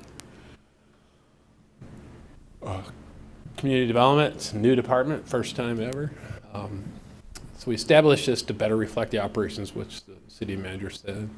There'd be 3 positions budgeted out of this. It's the community development director, the community engagement coordinator, and an office assistant. And these are all budgeted out of this. And the biggest items in there are the city events and IT, and that's what got moved there as well. Any questions? Next. City clerk, she didn't quite decrease as much as the city manager, so we're kind of disappointed, but no. Big decrease there is we had to pay for the election last year, and that won't be for another 4 years. So, and you just said you got the final bill? Oh, 2 years you got the midterms, right? Okay. 39,000. Oh, good. So I have some savings. And last year we had, I think, 20,000 for agenda software, and this year it's just 12. We moved the copier lease and the copy cost so we could have one central location to keep track of the cost. And then we moved the website domain here as well. So a lot of these aren't comparable this year because they've been moved around, but overall it's comparable. Finance, I won't say it's the best department in the city again this year, so I'll leave that unsaid. So a lot of the increases are salaries. City chose to use March to March for our raises, but it's not out yet. And so I used, I think February or January was 3%. So we projected 3% and a 5% merit. The merit won't take place till after their anniversary date.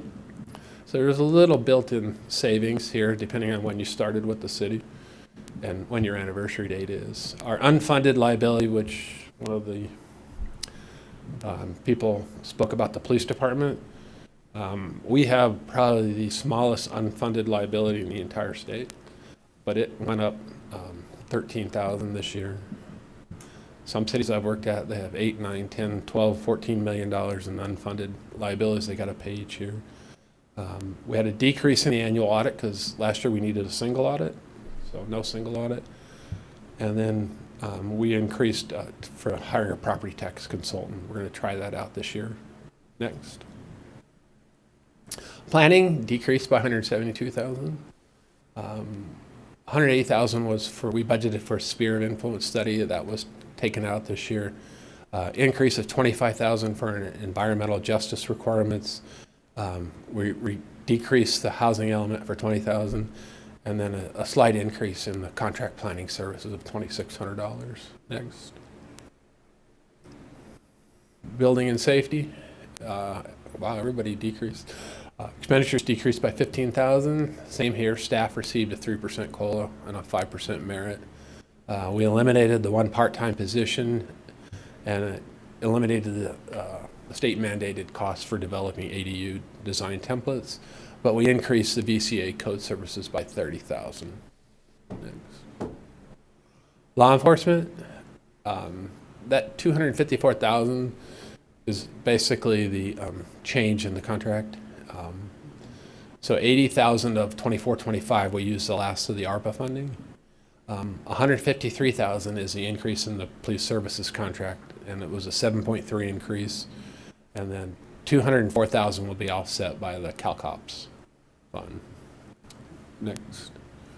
Fire department, kind of a boring department. Very, very minor increases this year. 41,000 salary and benefits, and then 27,000 increase for dispatch, and that's pretty much the increases for fire this year. Next. I got bold and put 2 on one slide, so I'd make it a little quicker. Emergency services, we increased by 16,400. 5,000 for Riverside County EMD services went up, and then 5,000 for CERT training with Riverside County. And then Public Works admin, we increased 5,000 for on-call maintenance, and then 5,000 for Interwest Consulting, which is our Public Works contractors, both of those.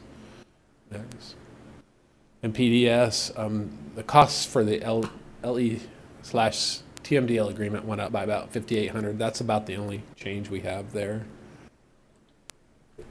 And code enforcement, we eliminated the part-time code enforcement position. Same thing, 3% COLA and a 5% merit. And we moved the iWork software cost to the community development department, and that's the big reason for the decreases. Next. Building and facilities went up by 12. 40,000 decrease in rental when we were leasing the building on top there. 91,000 increase in insurance costs, and then we eliminated the Christmas tree leaves for 23,000. And those are the big changes in that department. And then here's the expenditure summary by fund. So the gas tax, mainly do road maintenance, repairs, landscape maintenance, Measure A, law enforcement grants. That's the, it's a little different than the revenue because we had a reserve balance of 224,000. And then the ARPA, that's all gone. I don't know why that's there. That's an error in that schedule. Sorry about that. And then the rental fund increased a little because the rents went up, so we have some costs.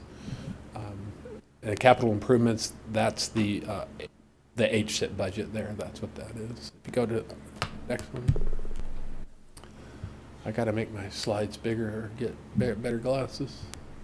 So this is kind of a summary of where we're going to be. So we're going to start out the year, I estimate, in the general fund at a little over 7.4 million, 8.6 million in revenues, which leaves us, I can't even read that, it's too small. Expenditures are 8.5 million, and we'll end the fiscal year with about a little over 7.5 million in the general fund reserves. And you can see the gas tax Measure A, AQMD, all funds have positive reserves. And then the capital projects fund, those all have reserves. So any questions on any of the budget, the other funds, or any of the revenues, or any of the expenditures? Is that the last slide, Terry? Yes, sir. Okay. I have some comments also for council. I want to just remind you that this is your draft budget. This is a time for input from council. I really want to make sure that I highlight where we were. Our initial draft to where we're at now, it was about a $350,000 swing from where we were negative to this forecasted $60,000 budget. We have cut, like Terry said, holy cow, there's a decrease in every department. It's because we've cut everywhere we can, and we're darn near to the bone. I do not take lightly recommending to this council the elimination of positions, because they're not just positions, they're people. And only one of these scenarios was there a full-time position, and that was the management analyst position. The other positions that we're eliminating are either by attrition or were part-time positions. I'm very happy to say that one of those part-time positions, there may be potential that they're coming on board full-time with one of the positions we created to better operate and lower our costs. So the other thing I'd say is with that the $60,000 we're forecasting, I am hoping that about mid-year, Community Development Director and I will be able to come to you with the expectation that we would hire one individual that would be a hybrid. We don't, with a budget like this, a $10 million total fund budget, we don't have the freedoms that many cities have. We must be lean. So what Mike and I sat down and came up with, how do we solve the problems we have? And we're looking at a hybrid position that I haven't duplicated anywhere else. I've looked at other places that would be a maintenance worker and building inspector. So that way, when David, our building official, goes on vacation, we're not paying a contractor to come in and do, and contractor's fine, but they're going to move at a contractor rate. The other thing is we're paying prevailing wage for every job we do. We bring somebody in to paint the walls, we're paying them $60 an hour. If we're not a city, everybody around us is paying them $20 an hour.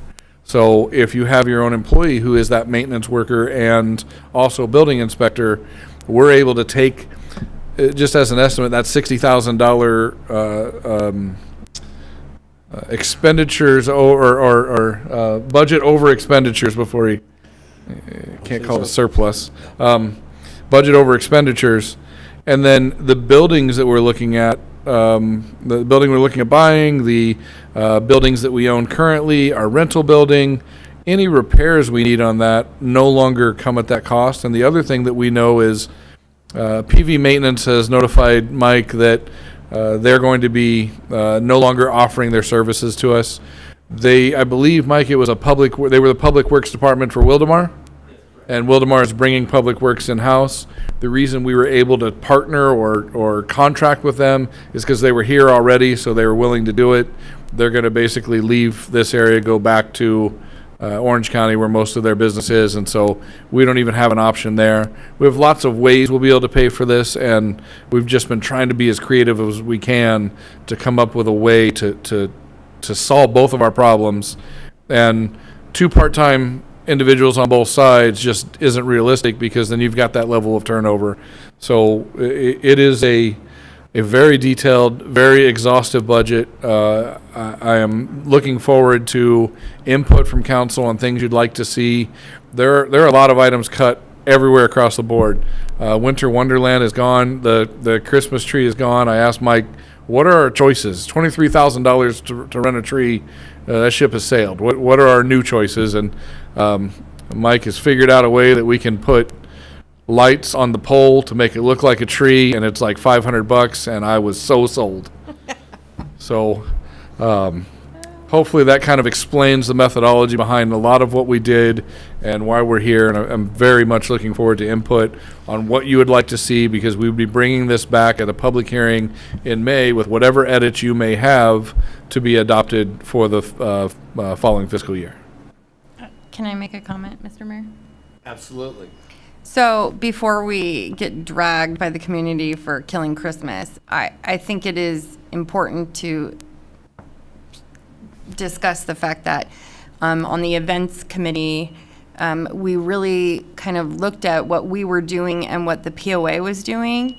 And we have that amazing tree lighting ceremony in the gates, put on by the POA, assisted by the Junior Women's Club. And then the next weekend, we're doing our own thing on outside the gates, and we're servicing the same community. And when we continue to talk about being good partners with the POA, we realize we don't need to compete with events. We need to join forces and, contribute to what is an amazing event on the POA side and focus more on other services that the city provides. So it's not that we didn't love our Winter Wonderland, and it's not that we didn't love our pretty Christmas tree in the town center. It's that the community is requiring us to be conservative in our spending and to prioritize, right? And we love the holidays, but we can do it differently and not shortcut our citizens. But also, like you said, there are things that are more important on the city side, and we have to meet the moment on that. And that wasn't an easy decision, right? Because we love that event. But, I mean, if we are now talking about having to make important decisions on essential services, we can't be, worried about a tree lighting. I would like to compliment you, Mr. City Manager, and staff on this budget, because it is very reader-friendly. And I know how much time and energy went into this, because you are dealing with not just staff and their jobs, but, what we provide to our residents. And when we continue to, pound the table on local control means, hey, what do we need to be able to do to remain not just solvent, but in a good position going forward? Because we do have these estimates, and we do have to budget, and sometimes adjustments go back and forth, up and down, right? So I just want to say thank you for your hard work on this, because this is one of the most important things all year. And I hope it wasn't overshadowed by the other important thing we did tonight, but this was very important, so thank you. Thank you. As I say, for me and for Terry, this is our Super Bowl. Yeah. This is the thing we prepare for, so I thank you very much. Next year with the police department, it's going to be Super Bowl in overtime, so. Yeah, it will be, won't it? Mr. Mayor, if I may? I'll echo what Casey said. You guys killed it, seriously. And I just want to say thank you for the new format. I think it's phenomenal. It's easy to read. The only suggestion that I had, and I spoke to the city manager about this, and if my colleague's not opposed, it's nice is when you go through the budget, you can do line item and look at all the costs that are associated with each department. On some of our departments, we have revenues that come in, so it'd be cool to have that on the same page as well. But other than that, I mean, I'm so pumped that this is the deliverable that, I know we're in draft phase right now, but kudos to the team. Seriously, you guys worked really hard, and I know it was your vision, Aaron, to bring this thing to us in April. Cities aren't even looking at this yet until May, June, right? So the fact that we're ahead of the game, I think it eases staff a lot, and you take that pressure off, and I think that's a really good way to do it. So awesome job.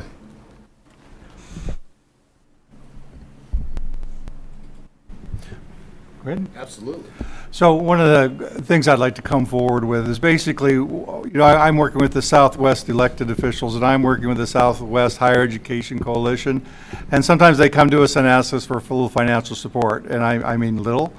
And one of the issues is these other cities, they're not only providing funding, they're providing a lot of staff time. I mean, these things are pretty much covered by, volunteers from our city, which is pretty much me, but I think they're doing important work. Their work on the University Center, which is bringing the four-year college to Temecula, is amazing that they're attempting to do that. And sometimes they come and they need a little money for promotional activities, or they need a little money for publications, or maybe a video, and we don't, in my mind, at this point, don't have any funding for that. And I'm not asking for thousands and thousands and millions of dollars, but if all the other cities are coming up with again, a small amount of money, for us never to step up to the table, it doesn't make us look good. And there'll be a time when we're going to go to those cities and say, can you help us? And they're going to look at us and say, you guys never contribute, you guys never help out.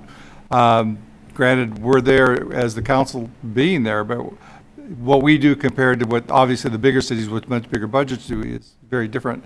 But at this point, I don't know if we have any money to kind of go into play. So I've handled that in multiple ways in the past. It's hard for any city manager because as that happens throughout the year, all 5 of you are going to get hit up. And all 5 of you at some point could come in and say, hey, we just need to sponsor this table. Hey, we just need to, we need to donate $500 here. Well, there's 5 of you, so we just start out with $500 a piece. That's $2,500 that quick. So one way we could do it is council could give me the direction that we want to line item that specific item, or there's a resolution that I could bring over, and then we could allocate whatever it is, $500 or $1,000 to each individual council member, that those are sponsorships, and they fall under, that resolution would make sure that it falls under very important items like nonprofits that serve the community, or maybe not a certified nonprofit. It could be Little League, it could be things like that, where the resolution spells out exactly where that comes. That makes my job a lot easier, because if one of you said, oh, I want 1,000, and the other one says, I need 500, we get to the end of the year, and somebody hasn't asked to put that money in, it almost feels to me like an obligation of, oh, now you asked for it, the other ones did, I got to make sure I find some room in the budget. So there's 2 ways we could handle that. Council could say, as a whole, yes, we want to add that item, or let's set up a line item that is money that any given council member could assign to those areas. And I'm trying to think of local non. I think Milvet serves the whole area. Is that correct? Any others? Michelle's Place. I'm looking at Councilmember Stevers. That was one that came to mind. You'd be able to, if you sat on the board, you wouldn't be able to give money to that, but any one of the other council members could. So I know Mayor Terry was at the Michelle's Place event, was very impressed with what they were doing. He could say, hey, I want this $500 to go to that.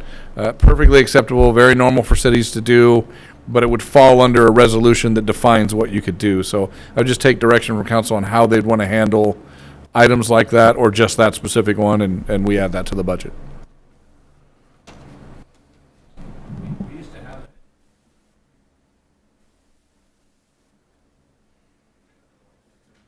Well, we used to have that years ago, but during the recession, it kind of got dropped out of the budget because we were running, $300-400 million deficits. Yeah, very normal, not, So we it wouldn't got- be blazing a trail. Yeah.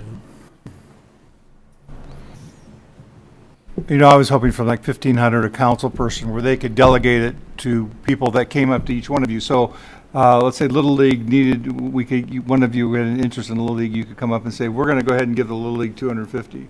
Or maybe there's 5 of those, and then the council could come up and actually support some of these organizations that are doing incredible work for us. I mean, the volunteer time that's put into a lot of these things that happen in Canyon Lake that help the community, sometimes they just need a couple dollars to grease the wheels so that the volunteers can go out and, example like the flags we do, that's all volunteer. It doesn't cost us much money. It's just an example of how much volunteer time goes into these efforts where the cost of the material or the delivery is tiny relative to the volunteer time we make available. If it's council's direction, we could do the $1,500 for each one and then have the resolution as part of the new budget. Just need direction from council. Mayor, if I can add to Councilmember Welty, and maybe this is some guidance from my council. So for example, in events, Clear Foundation had its own line item. That's really the only nonprofit. I presume if we knew there was other nonprofits going into finalizing the budget, look at including those as well. Is that correct? Yeah, so the issue I have is not with defining the nonprofits. It is exactly what Councilmember Welty is talking about, where in the last year, we had 2 different occasions where somebody said, hey, they're throwing a gala, we should sponsor a table, or hey, they've got a gala, let's buy 2 tickets. We didn't have that in the budget anywhere. So we end up having to adjust other things to accommodate that.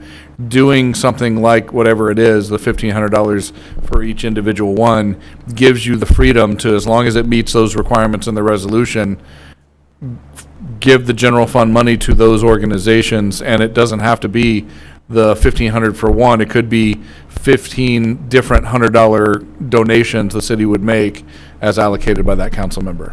And can I make a comment on that, Claire Foundation? I think maybe that we could, and I meant to bring this up, and I apologize, so thank you, Councilman Steve Stuber, for bringing this up. That line item for Clear Foundation is kind of, it's the wrong word. The Clear Foundation for Junior Lifeguards simply is a coordinator. There has never been a disbursement from the city to the Clear Foundation. Junior lifeguard transportation has been paid by the city to the vendor directly. The Clear Foundation has never received any funding from the city of Canyon Lake. And this year, because Maddie is a rock star, she was able to not only get bigger bus for more kids, but in cooperation with the Lake Elsinore School District, I believe, to provide that bus. So we're actually able to bring more kids into this public safety program for less money, and Clear is only just coordinating who signs up. So maybe that could just be adjusted to junior lifeguards. Okay. Thank you for that. So I know we're looking for nonprofits, just to name another, and Helping Hands is another one. I know we do the turkey drive, but I wouldn't feel bad at all that give them a little support, because that food basically goes to people that have trouble feeding themselves. And for us to have express some generosity to our community, I think we need to feel that once in a while. And I think the hard thing is, between the 5 of you, you could probably sit down and name 20 very worthy nonprofits, and your $60K could be gone instantly. So what I'm looking for is a direction that is how you want to move forward with this budget, and then probably moving forward, how you want to move forward the years past this, so we know what to do. Because I will tell you, having worked for a nonprofit, you put a line item in that budget and they get that money, they're counting on that. Correct. So 2-3 years later, you can't give that money to them. It's rough. My lean to is the discretion of each council person for their own budget, and as things come up, then the council person. Yeah, I think the city manager brought up a a good number. I mean, 1,500, it makes sense. And I know that this seems to be very important to you, Councilmember Welty, and I can see why. You know, we do have a lot of people that come to us and ask to help out. And, you know, if you need, I don't know if you need a consensus across the board, we're not going to vote on this, but if the council member, you know, wants this, I will be very supportive of him as long as it's in the Is there direction. any reason they can't vote? So I have at least a majority for direction. Yeah. But I think for me, it's got to be, you know, and this is the only reason why I'm supportive of it is because it's going to be that small amount. It's not going to be no 5K per or anything like that. And then also it's the first item that you look at in years to come to pull from. And it's not something that none of us up here should expect every single year. And you're right. I think it's a discretion of a council member, but it's also on them to make sure that they're not entering into a relationship or an agreement with a nonprofit on the expectation that this funds are going to go to them every single time. So if it's that important to you, and I can see why, Councilmember Welty, I'll fully support you as long as it's in that amount that he indicated. I'm good with that. I'll make a motion for the 1,500 per council to give to, we'll let you set the criteria for, you know, obviously. I'm just going to bring over a resolution that is what has been used in other cities, very, very standard. It's got to be a nonprofit or it's got to serve the community. Little League is often included in that, things like that. And then it's also clear that council members can combine their powers if they want. And two council members could say, we want to donate $3,000 towards it and exhaust both of their accounts. That's not a problem. Some cities have like a application that they will fill out what it's for. I think that would be important to include. So. Just short, don't need a lot of paperwork, but probably a page, you know. Yeah. But I'd like to make that motion for the 1,500. City Manager, do we want to wait to the end to take a motion on any additional changes that council might have? Oh, no, that's all the changes they're going to make. Is that it? No, I'm just joking. You're done. I think the problem with that is we might disagree on this one, but agree on the next one. So, right? You can do whatever you like. I'd be fine with individual votes. Because I'm with you. I just don't know the pulse of the council. So I liked my idea, but We're we done. just had the one change and we're rocking out of here. But Yeah. no, I think if we could take a vote on that and then we'll just move on to whatever the next item will be, then we'll have direction on what is needed. Okay. Okay, so we have a motion on the floor. Do we have a second? Yeah, I'll second it. Do a roll call vote. Mayor Pro Tem Castillo. Aye. Councilmember Smith. Aye. Councilmember Stieber. Aye. Councilmember Welty. Aye. Mayor Terry. Aye. Motion passes. Okay, my idea was stupid. I'm sorry. Madam Clerk. I guess we could have just waited till the end. Mayor, if you don't mind, I have two questions just for clarity. I don't know if some of these have come up earlier in the fiscal year and just want to get my better understanding on it. Why was there a $25,000 increase for environmental justice requirements for the You're about to get an hour answer if shorten it in 1 minute? the law, the law. That would be our planning department. Yeah. Mike could probably fill in on that. It really is that the law is required that environmental justice, or what is commonly called EJ, is included in the planning process. Increased by- state regulatory requirements. Are certain costs, like if you're on the water, is it more than not on the water? Because they're looking at if we have a spotted toad. I'm just making things up because I hear the Santa Ana River stuff. But is this cost being impacted to the city, or are we passing this down through different? It is, and Councilman, you're going to get me in so much trouble with the state because I'm trying not to express my opinion. I might be safer, keep my job and stay off of the hit list if you answer. I think that the city has a collaborative relationship with the Department of Housing and Community Development. We respect the mission that they engage in. But all I would say is this is the Department of Housing and Community Development has all of these additional requirements for studies and for analysis that we have to include as part of our general plan and as part of other documentation. There is no one to pass the buck to. Unfunded mandate. On this one.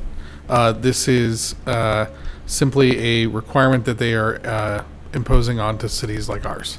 So we have to do the analysis and we need to allocate funding to it. Perfect. Appreciate your feedback. My last question regarding building and facilities. I see that the increased insurance costs going into this fiscal year is an increase of 91,000. I kind of look at the last prior years, 24, 25 still budgeted, but is it averaging year over year about $100,000 increase now? This was a big increase. It jumped when we added the fire department, then it kind of went up a little, but the last year went up about half that in this year. So, and we're looking at next year probably the same. So, And everybody's seeing this. I think you probably saw the POA experienced a dramatic increase, lost insurance, and then had to get another one at a much higher rate. This is global. It's not just with municipalities. What are we doing year over year to budget for that? I almost feel like with that high a number, it's just like RSO. It's going to be a high percentage year over year for not budgeting on the RSO. What are we doing to take in consideration those liabilities on the property? So you're asking like what risk mitigation are we doing to lower our total risk? I guess not lower plan, knowing it's going to be increased year after year. For lack of sounding silly, that's what we do with the budget is come in and increase that amount based on whatever that amount is. So we don't do, some cities do a 2-year budget where they're budgeting for the next 2 fiscal years. We're just budgeting for this fiscal year. Next year, if there's an increase, we'd be coming to you again asking for an increase in what that insurance is, but there's no way to anticipate what that's going to be. Appreciate your answer. it's a problem. Every city that's in PERMA or CJPIA, it's all. So. Yep. And some have it way worse than we do. Yeah, just with the WRCOG dues increase, I mean, we got off lightly compared to. Yeah, I think our increase was 1,500 or something like that. And if you look at what WRCOG does for us, they sponsor the state of the city, support on many other things. We're very lucky. And when in the TAC, when I voted, I even said, look, I'm voting yes, but when I look at the increases of $100,000 for some of the other cities, I'm voting yes because it's not impacting us like it is other cities, but we all had to feel our pain. Yeah, they haven't raised their rates for CPI in 20 years. Correct. So. Mr. Mayor, can I ask a question just because it was brought up? I think this is important to you because we had this conversation last year, and I would never ask this of you, city manager, with idea of us starting our police department. But how do you feel about a 2 to 3 year, looking at a budget of 2 or 3 years down the road as opposed to a yearly? I have never seen a 2-year budget be real. Yeah. Every time you do a 2-year budget, a year later you go, Budget we got to adjustment. readjust everything, and you go through the practice that is the exact same practice you go through when you do a 1-year budget. So do you like this process currently? I much prefer a 1-year budget because your 1-year budget is going to be very realistic. Your 2-year budget is going to be very wrong. Yep. Good. That's good intel. Thank you, Mr. Mayor. Terry probably feels exactly the same. Yep. Not a fan, so. Not even real. You're not even real. Any other comments? Thank you very much, both you and your staff. In years past, when this gets presented, it's been confusing in the past. And I think the work that you and staff have done to not only clarify, but to show great transparency is greatly appreciated. And I think our residents as well should appreciate all the hard work that you've done. Thank you very much. Thank you, Mayor. I want to thank Terry and the department heads because they've taken on a lot. And as you know, by the last item that was voted on, there was a lot of work that was done by staff all across the board. And it was all done at the same time we're doing the budget. At the same time, we had other things going on. Terry's got audit and a single audit this year that we didn't have prior years, and everybody just kept trucking. So really appreciate what they've done.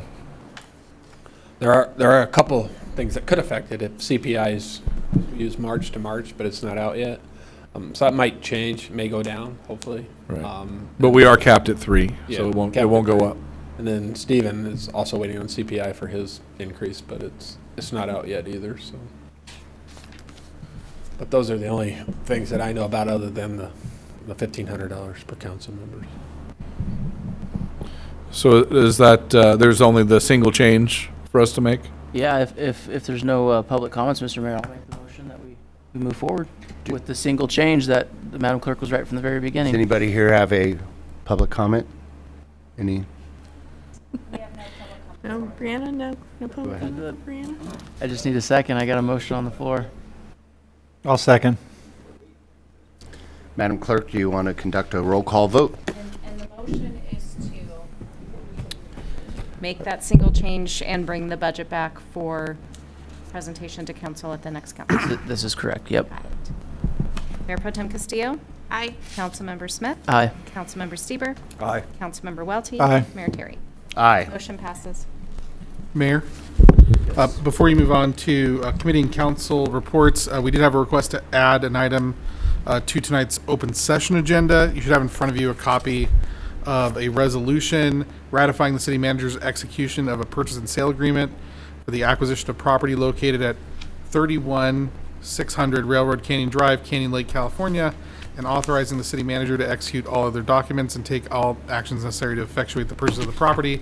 I have read the title of the resolution into the record for the city clerk, so whoever wants to make a motion to approve that resolution would not be required to do so. The need for this item to be placed on the agenda today relates to a business need of the seller that arose after the publishing of the agenda. They need to close by the end of April. We do not have a regular meeting scheduled before that time. We were planning on bringing this back for ratification consistent with the city council's negotiation direction that we had received. So we would need a vote to add this to the agenda. You could combine that vote to add it to the agenda with a vote to approve the resolution that I've just stated if you'd like. The vote to add it to the agenda does require at least 4 affirmative votes, Mayor. Do we have a motion? So moved. Second. Madam Clerk, can we get a roll call vote? And the vote is to add the item to the agenda and approve the resolution. Am I correct? That is correct. Okay. Madam, Mayor, one of our council members has pointed out, just to have a clear record, we wanted to see if there was any member of the public that wanted to give a public comment on Do this. we have any public comment? There are no public commenters. thank you. We'll take a roll call vote. Mayor Pro Tem Castillo? Aye. Councilmember Smith? Aye. Councilmember Stieber? Aye. Councilmember Welty? Aye. Mayor Terry? Aye. Passes 5-0.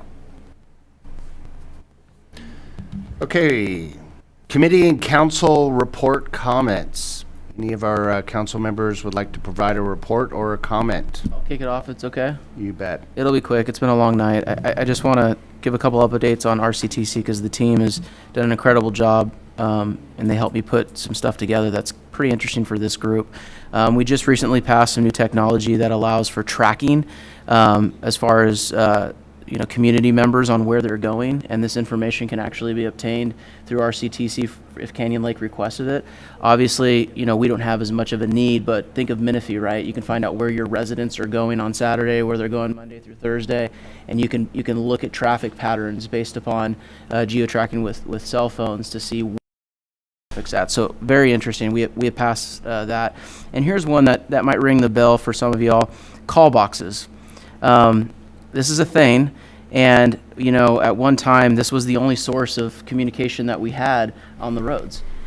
So it was actually a very controversial vote to end this service because there's no one that can provide the service. So our current vendor right now through RCTC is actually not updating these call boxes. So it was brought to our attention that we had to sunset this thing by the summer, and it created quite the discussion among commissioners, right? You got people in Blythe, you got people in the desert saying, hey, there's cell phone areas that has no service, what are we going to do? It ended up passing 20 yes to 10 no's, but the conversation was very interesting. When you look at the data, out of the 131 call boxes left in Riverside County, there was only 300 calls made on those. But anyways, I just think it's interesting when you're looking at things and you don't really think about those things, but there's no one willing to service those boxes, so up and down the state they're getting rid of them. So, but it's been a long night. Those are my updates, Mr. Mayor. Thank you. Anyone else? I'll be fast as well. Regionally wise, LEUSD authentication. You Yesterday, I did the last lunch of the school year. So I made it to all of them, I think, 4. But Mayor Pro Tem Castillo is going to fill in for me next month for the Student of the Year at LAUSD. So she'll report back on that. I did sit in on my quarterly policy committee meeting with the Revenue and Taxation Policy Committee from Cal Cities. That was in Burbank, really just to let team here know. It'll be funny to see if the governor does roll out his surplus of $363 million. But biggest key I got out of that last meeting, there is a divide between cities with distribution centers and cities without distribution centers. So some of our neighboring partners, as much as we love them, we're surrounded by cities with distribution centers. So trying to find that common ground is going to be great, but we're just one city surrounded. You know, Norco's facing these situations. There's others across the state. So it has been interesting, kind of listening in, because I know that's been an up and down for the past couple of years. Regarding the community, just kind of real fast. Canyon Lake Chamber of Commerce attended one of their after-hours mixers, and really it's great seeing other businesses being involved in our local chamber. So when I'm talking to some of these chamber members, you know, hearing they're from Marietta, Menifee, you know, it was kind of a good feeling. Participated, that's where I got my sunburn from, on the Junior Women's Club annual golf tournament this past weekend, and also the Family Matters Club Easter Carnival, which I remember taking my sons and attending that, and now I'm like, wait, why aren't you volunteering this? So we're going to change those up moving forward. 2 other areas I want to talk about our community. One was code enforcement. I had the privilege to do a ride-along a couple weeks ago. Spent a couple hours, and I got to go in the BLM land and explore 2 of the 3 zones. Again, not for illegal dumping, not for camping, not for shooting, great for hiking, biking, and very interesting on what Canyon Lake Code Enforcement is providing in that BLM area, knowing that we're backed up to other cities and there's no shared resources or anything. So thought that was interesting of, are we the only ones monitoring out there? So that caught my attention. Last, Chief, thank you again, setting this up. Fire department, I spent 6 hours one day, last Thursday, doing a full ride-along. Wasn't just a ride-along. I got to wear gear. I got to experience live trainings, pull hoses, roll the hoses up, do a bunch of fire. It was great to spend a day in their boots. One thing I did learn is, since the inception of that fire station, I am the only council member that's done that ride along. So I encourage you all to get out there, and if you could take a day off of work or find maybe a day where you can just go spend 6 hours, because I got to eat lunch in the new kitchen, and it was a great meal. So just wanted to highlight that. That concludes my message. Thank you. Councilman Welty? Yeah, I'm going to be brief. I'm going to double cover some of my committees next month just so we can move on. But what is important now is that on the citywide 225 city cleanup is Saturday, April 12th from 8 to 2. So we want to let everyone know I will be there all day long with my many, many loads of junk. So just to let you know, everyone, please take advantage of that. It's quite the benefit. Mayor Pro Tem Castillo. Y'all have heard enough from me tonight. The only thing I would like to let the community know is that there is a schedule for a Canyon Lake Junior Lifeguard program this year. We always have such a good turnout from Canyon Lake that they have created a Canyon Lake Junior Lifeguard program. Starts July 21st, and it goes through that week and the week of the 28th. As I mentioned earlier, Maddie did phenomenal in terms of getting us larger transportation at a lower cost. So we will be able to offer that public safety service to our residents once more. It's an amazing program. So be on the lookout for registration. Mr. Mayor, I'm sorry, I failed to mention. Dang it, please, because people will shoot me, and I'm an idiot for not saying this. National Day of Prayer, May 1st. We have our DA, Mike Hestron. He's coming to hang out with us at the lodge. So just like we did last year, I know you'll be there. Yes. So please show up. It's important. It's going to be a great event, and I'm so thankful that our DA is going to be available for us. Sorry, Mr. Mayor. Is that in the morning? Kudos to our residents. As we leave here tonight, you're going to see that they have contributed greatly to the three nonprofit organizations that are responsible for providing for those in need. It's our Spring into Giving for the city of Canyon Lake, and tomorrow will be the final day, and then Maddie will actually work with all three of those organizations and divvy it up. I'm going to conclude tonight. Big night. Big night. I, for one, do not believe many councils would have taken on what we made the decision to take on here this evening. It takes a lot of courage to do big things. With that comes great responsibility. And Mr. City Manager, I know that you have been tirelessly working on this. You almost look like when we interviewed the first time. So you have a I'm tired, boss. Real well-deserved break tired. coming up, and we all support you in that. And to our Public Safety Ad Hoc Committee, I meant what I said. If it were two other people who were bringing this to council, it would have been an entirely different decision. I'm very proud of you. It's both of you. I thank you for your expertise. Our next meeting will be held on May 14th. Mayor, I have an item before. Oh, there you are. You know, it wouldn't be a council meeting if I didn't skip you.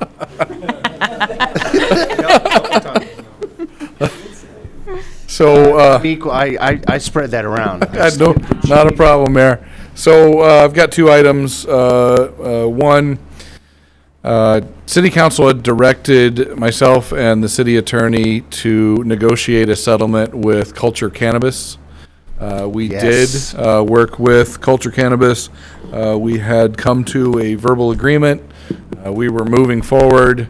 Part of that verbal agreement and the written agreement was sent to them. Part of that required a cash payment. The total amount that was already negotiated amount that was due was over $800,000. Council authorized us to settle that for $500,000. Their terms were they would pay $250,000 up front, and then over an 18-month period, they would pay the other $250,000 at 6% interest. When we got to the Thursday that really was the deadline to which they would pay, they came back and said they were unable to come up with that cash and that they wanted to renegotiate once again and try to include the payments over a 2-year for all of it.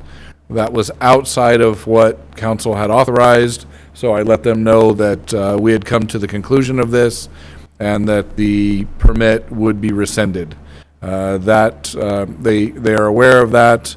The permit itself, the formal notice of rescinding the permit will go to them tomorrow. And this concludes the city's relationship with cannabis culture. The second one, which is far more important to my wife, is April 18th is our anniversary. I will be on vacation, taking off to just a couple local trips to remind her that I'm pretty all right and that she should keep me. I do wake her up every year on our anniversary saying, this will be 27 years. 27 years ago, I made you the luckiest woman in the world, because I'm hoping one of these years she'll believe it. So happy anniversary to her, and I will be on vacation during that following week, and Mike Borja will be the acting city manager. Excellent. Have I forgotten anyone else? With that being said, our next meeting will be on May 14th, 2025. This meeting is adjourned. Dingers. Dingers.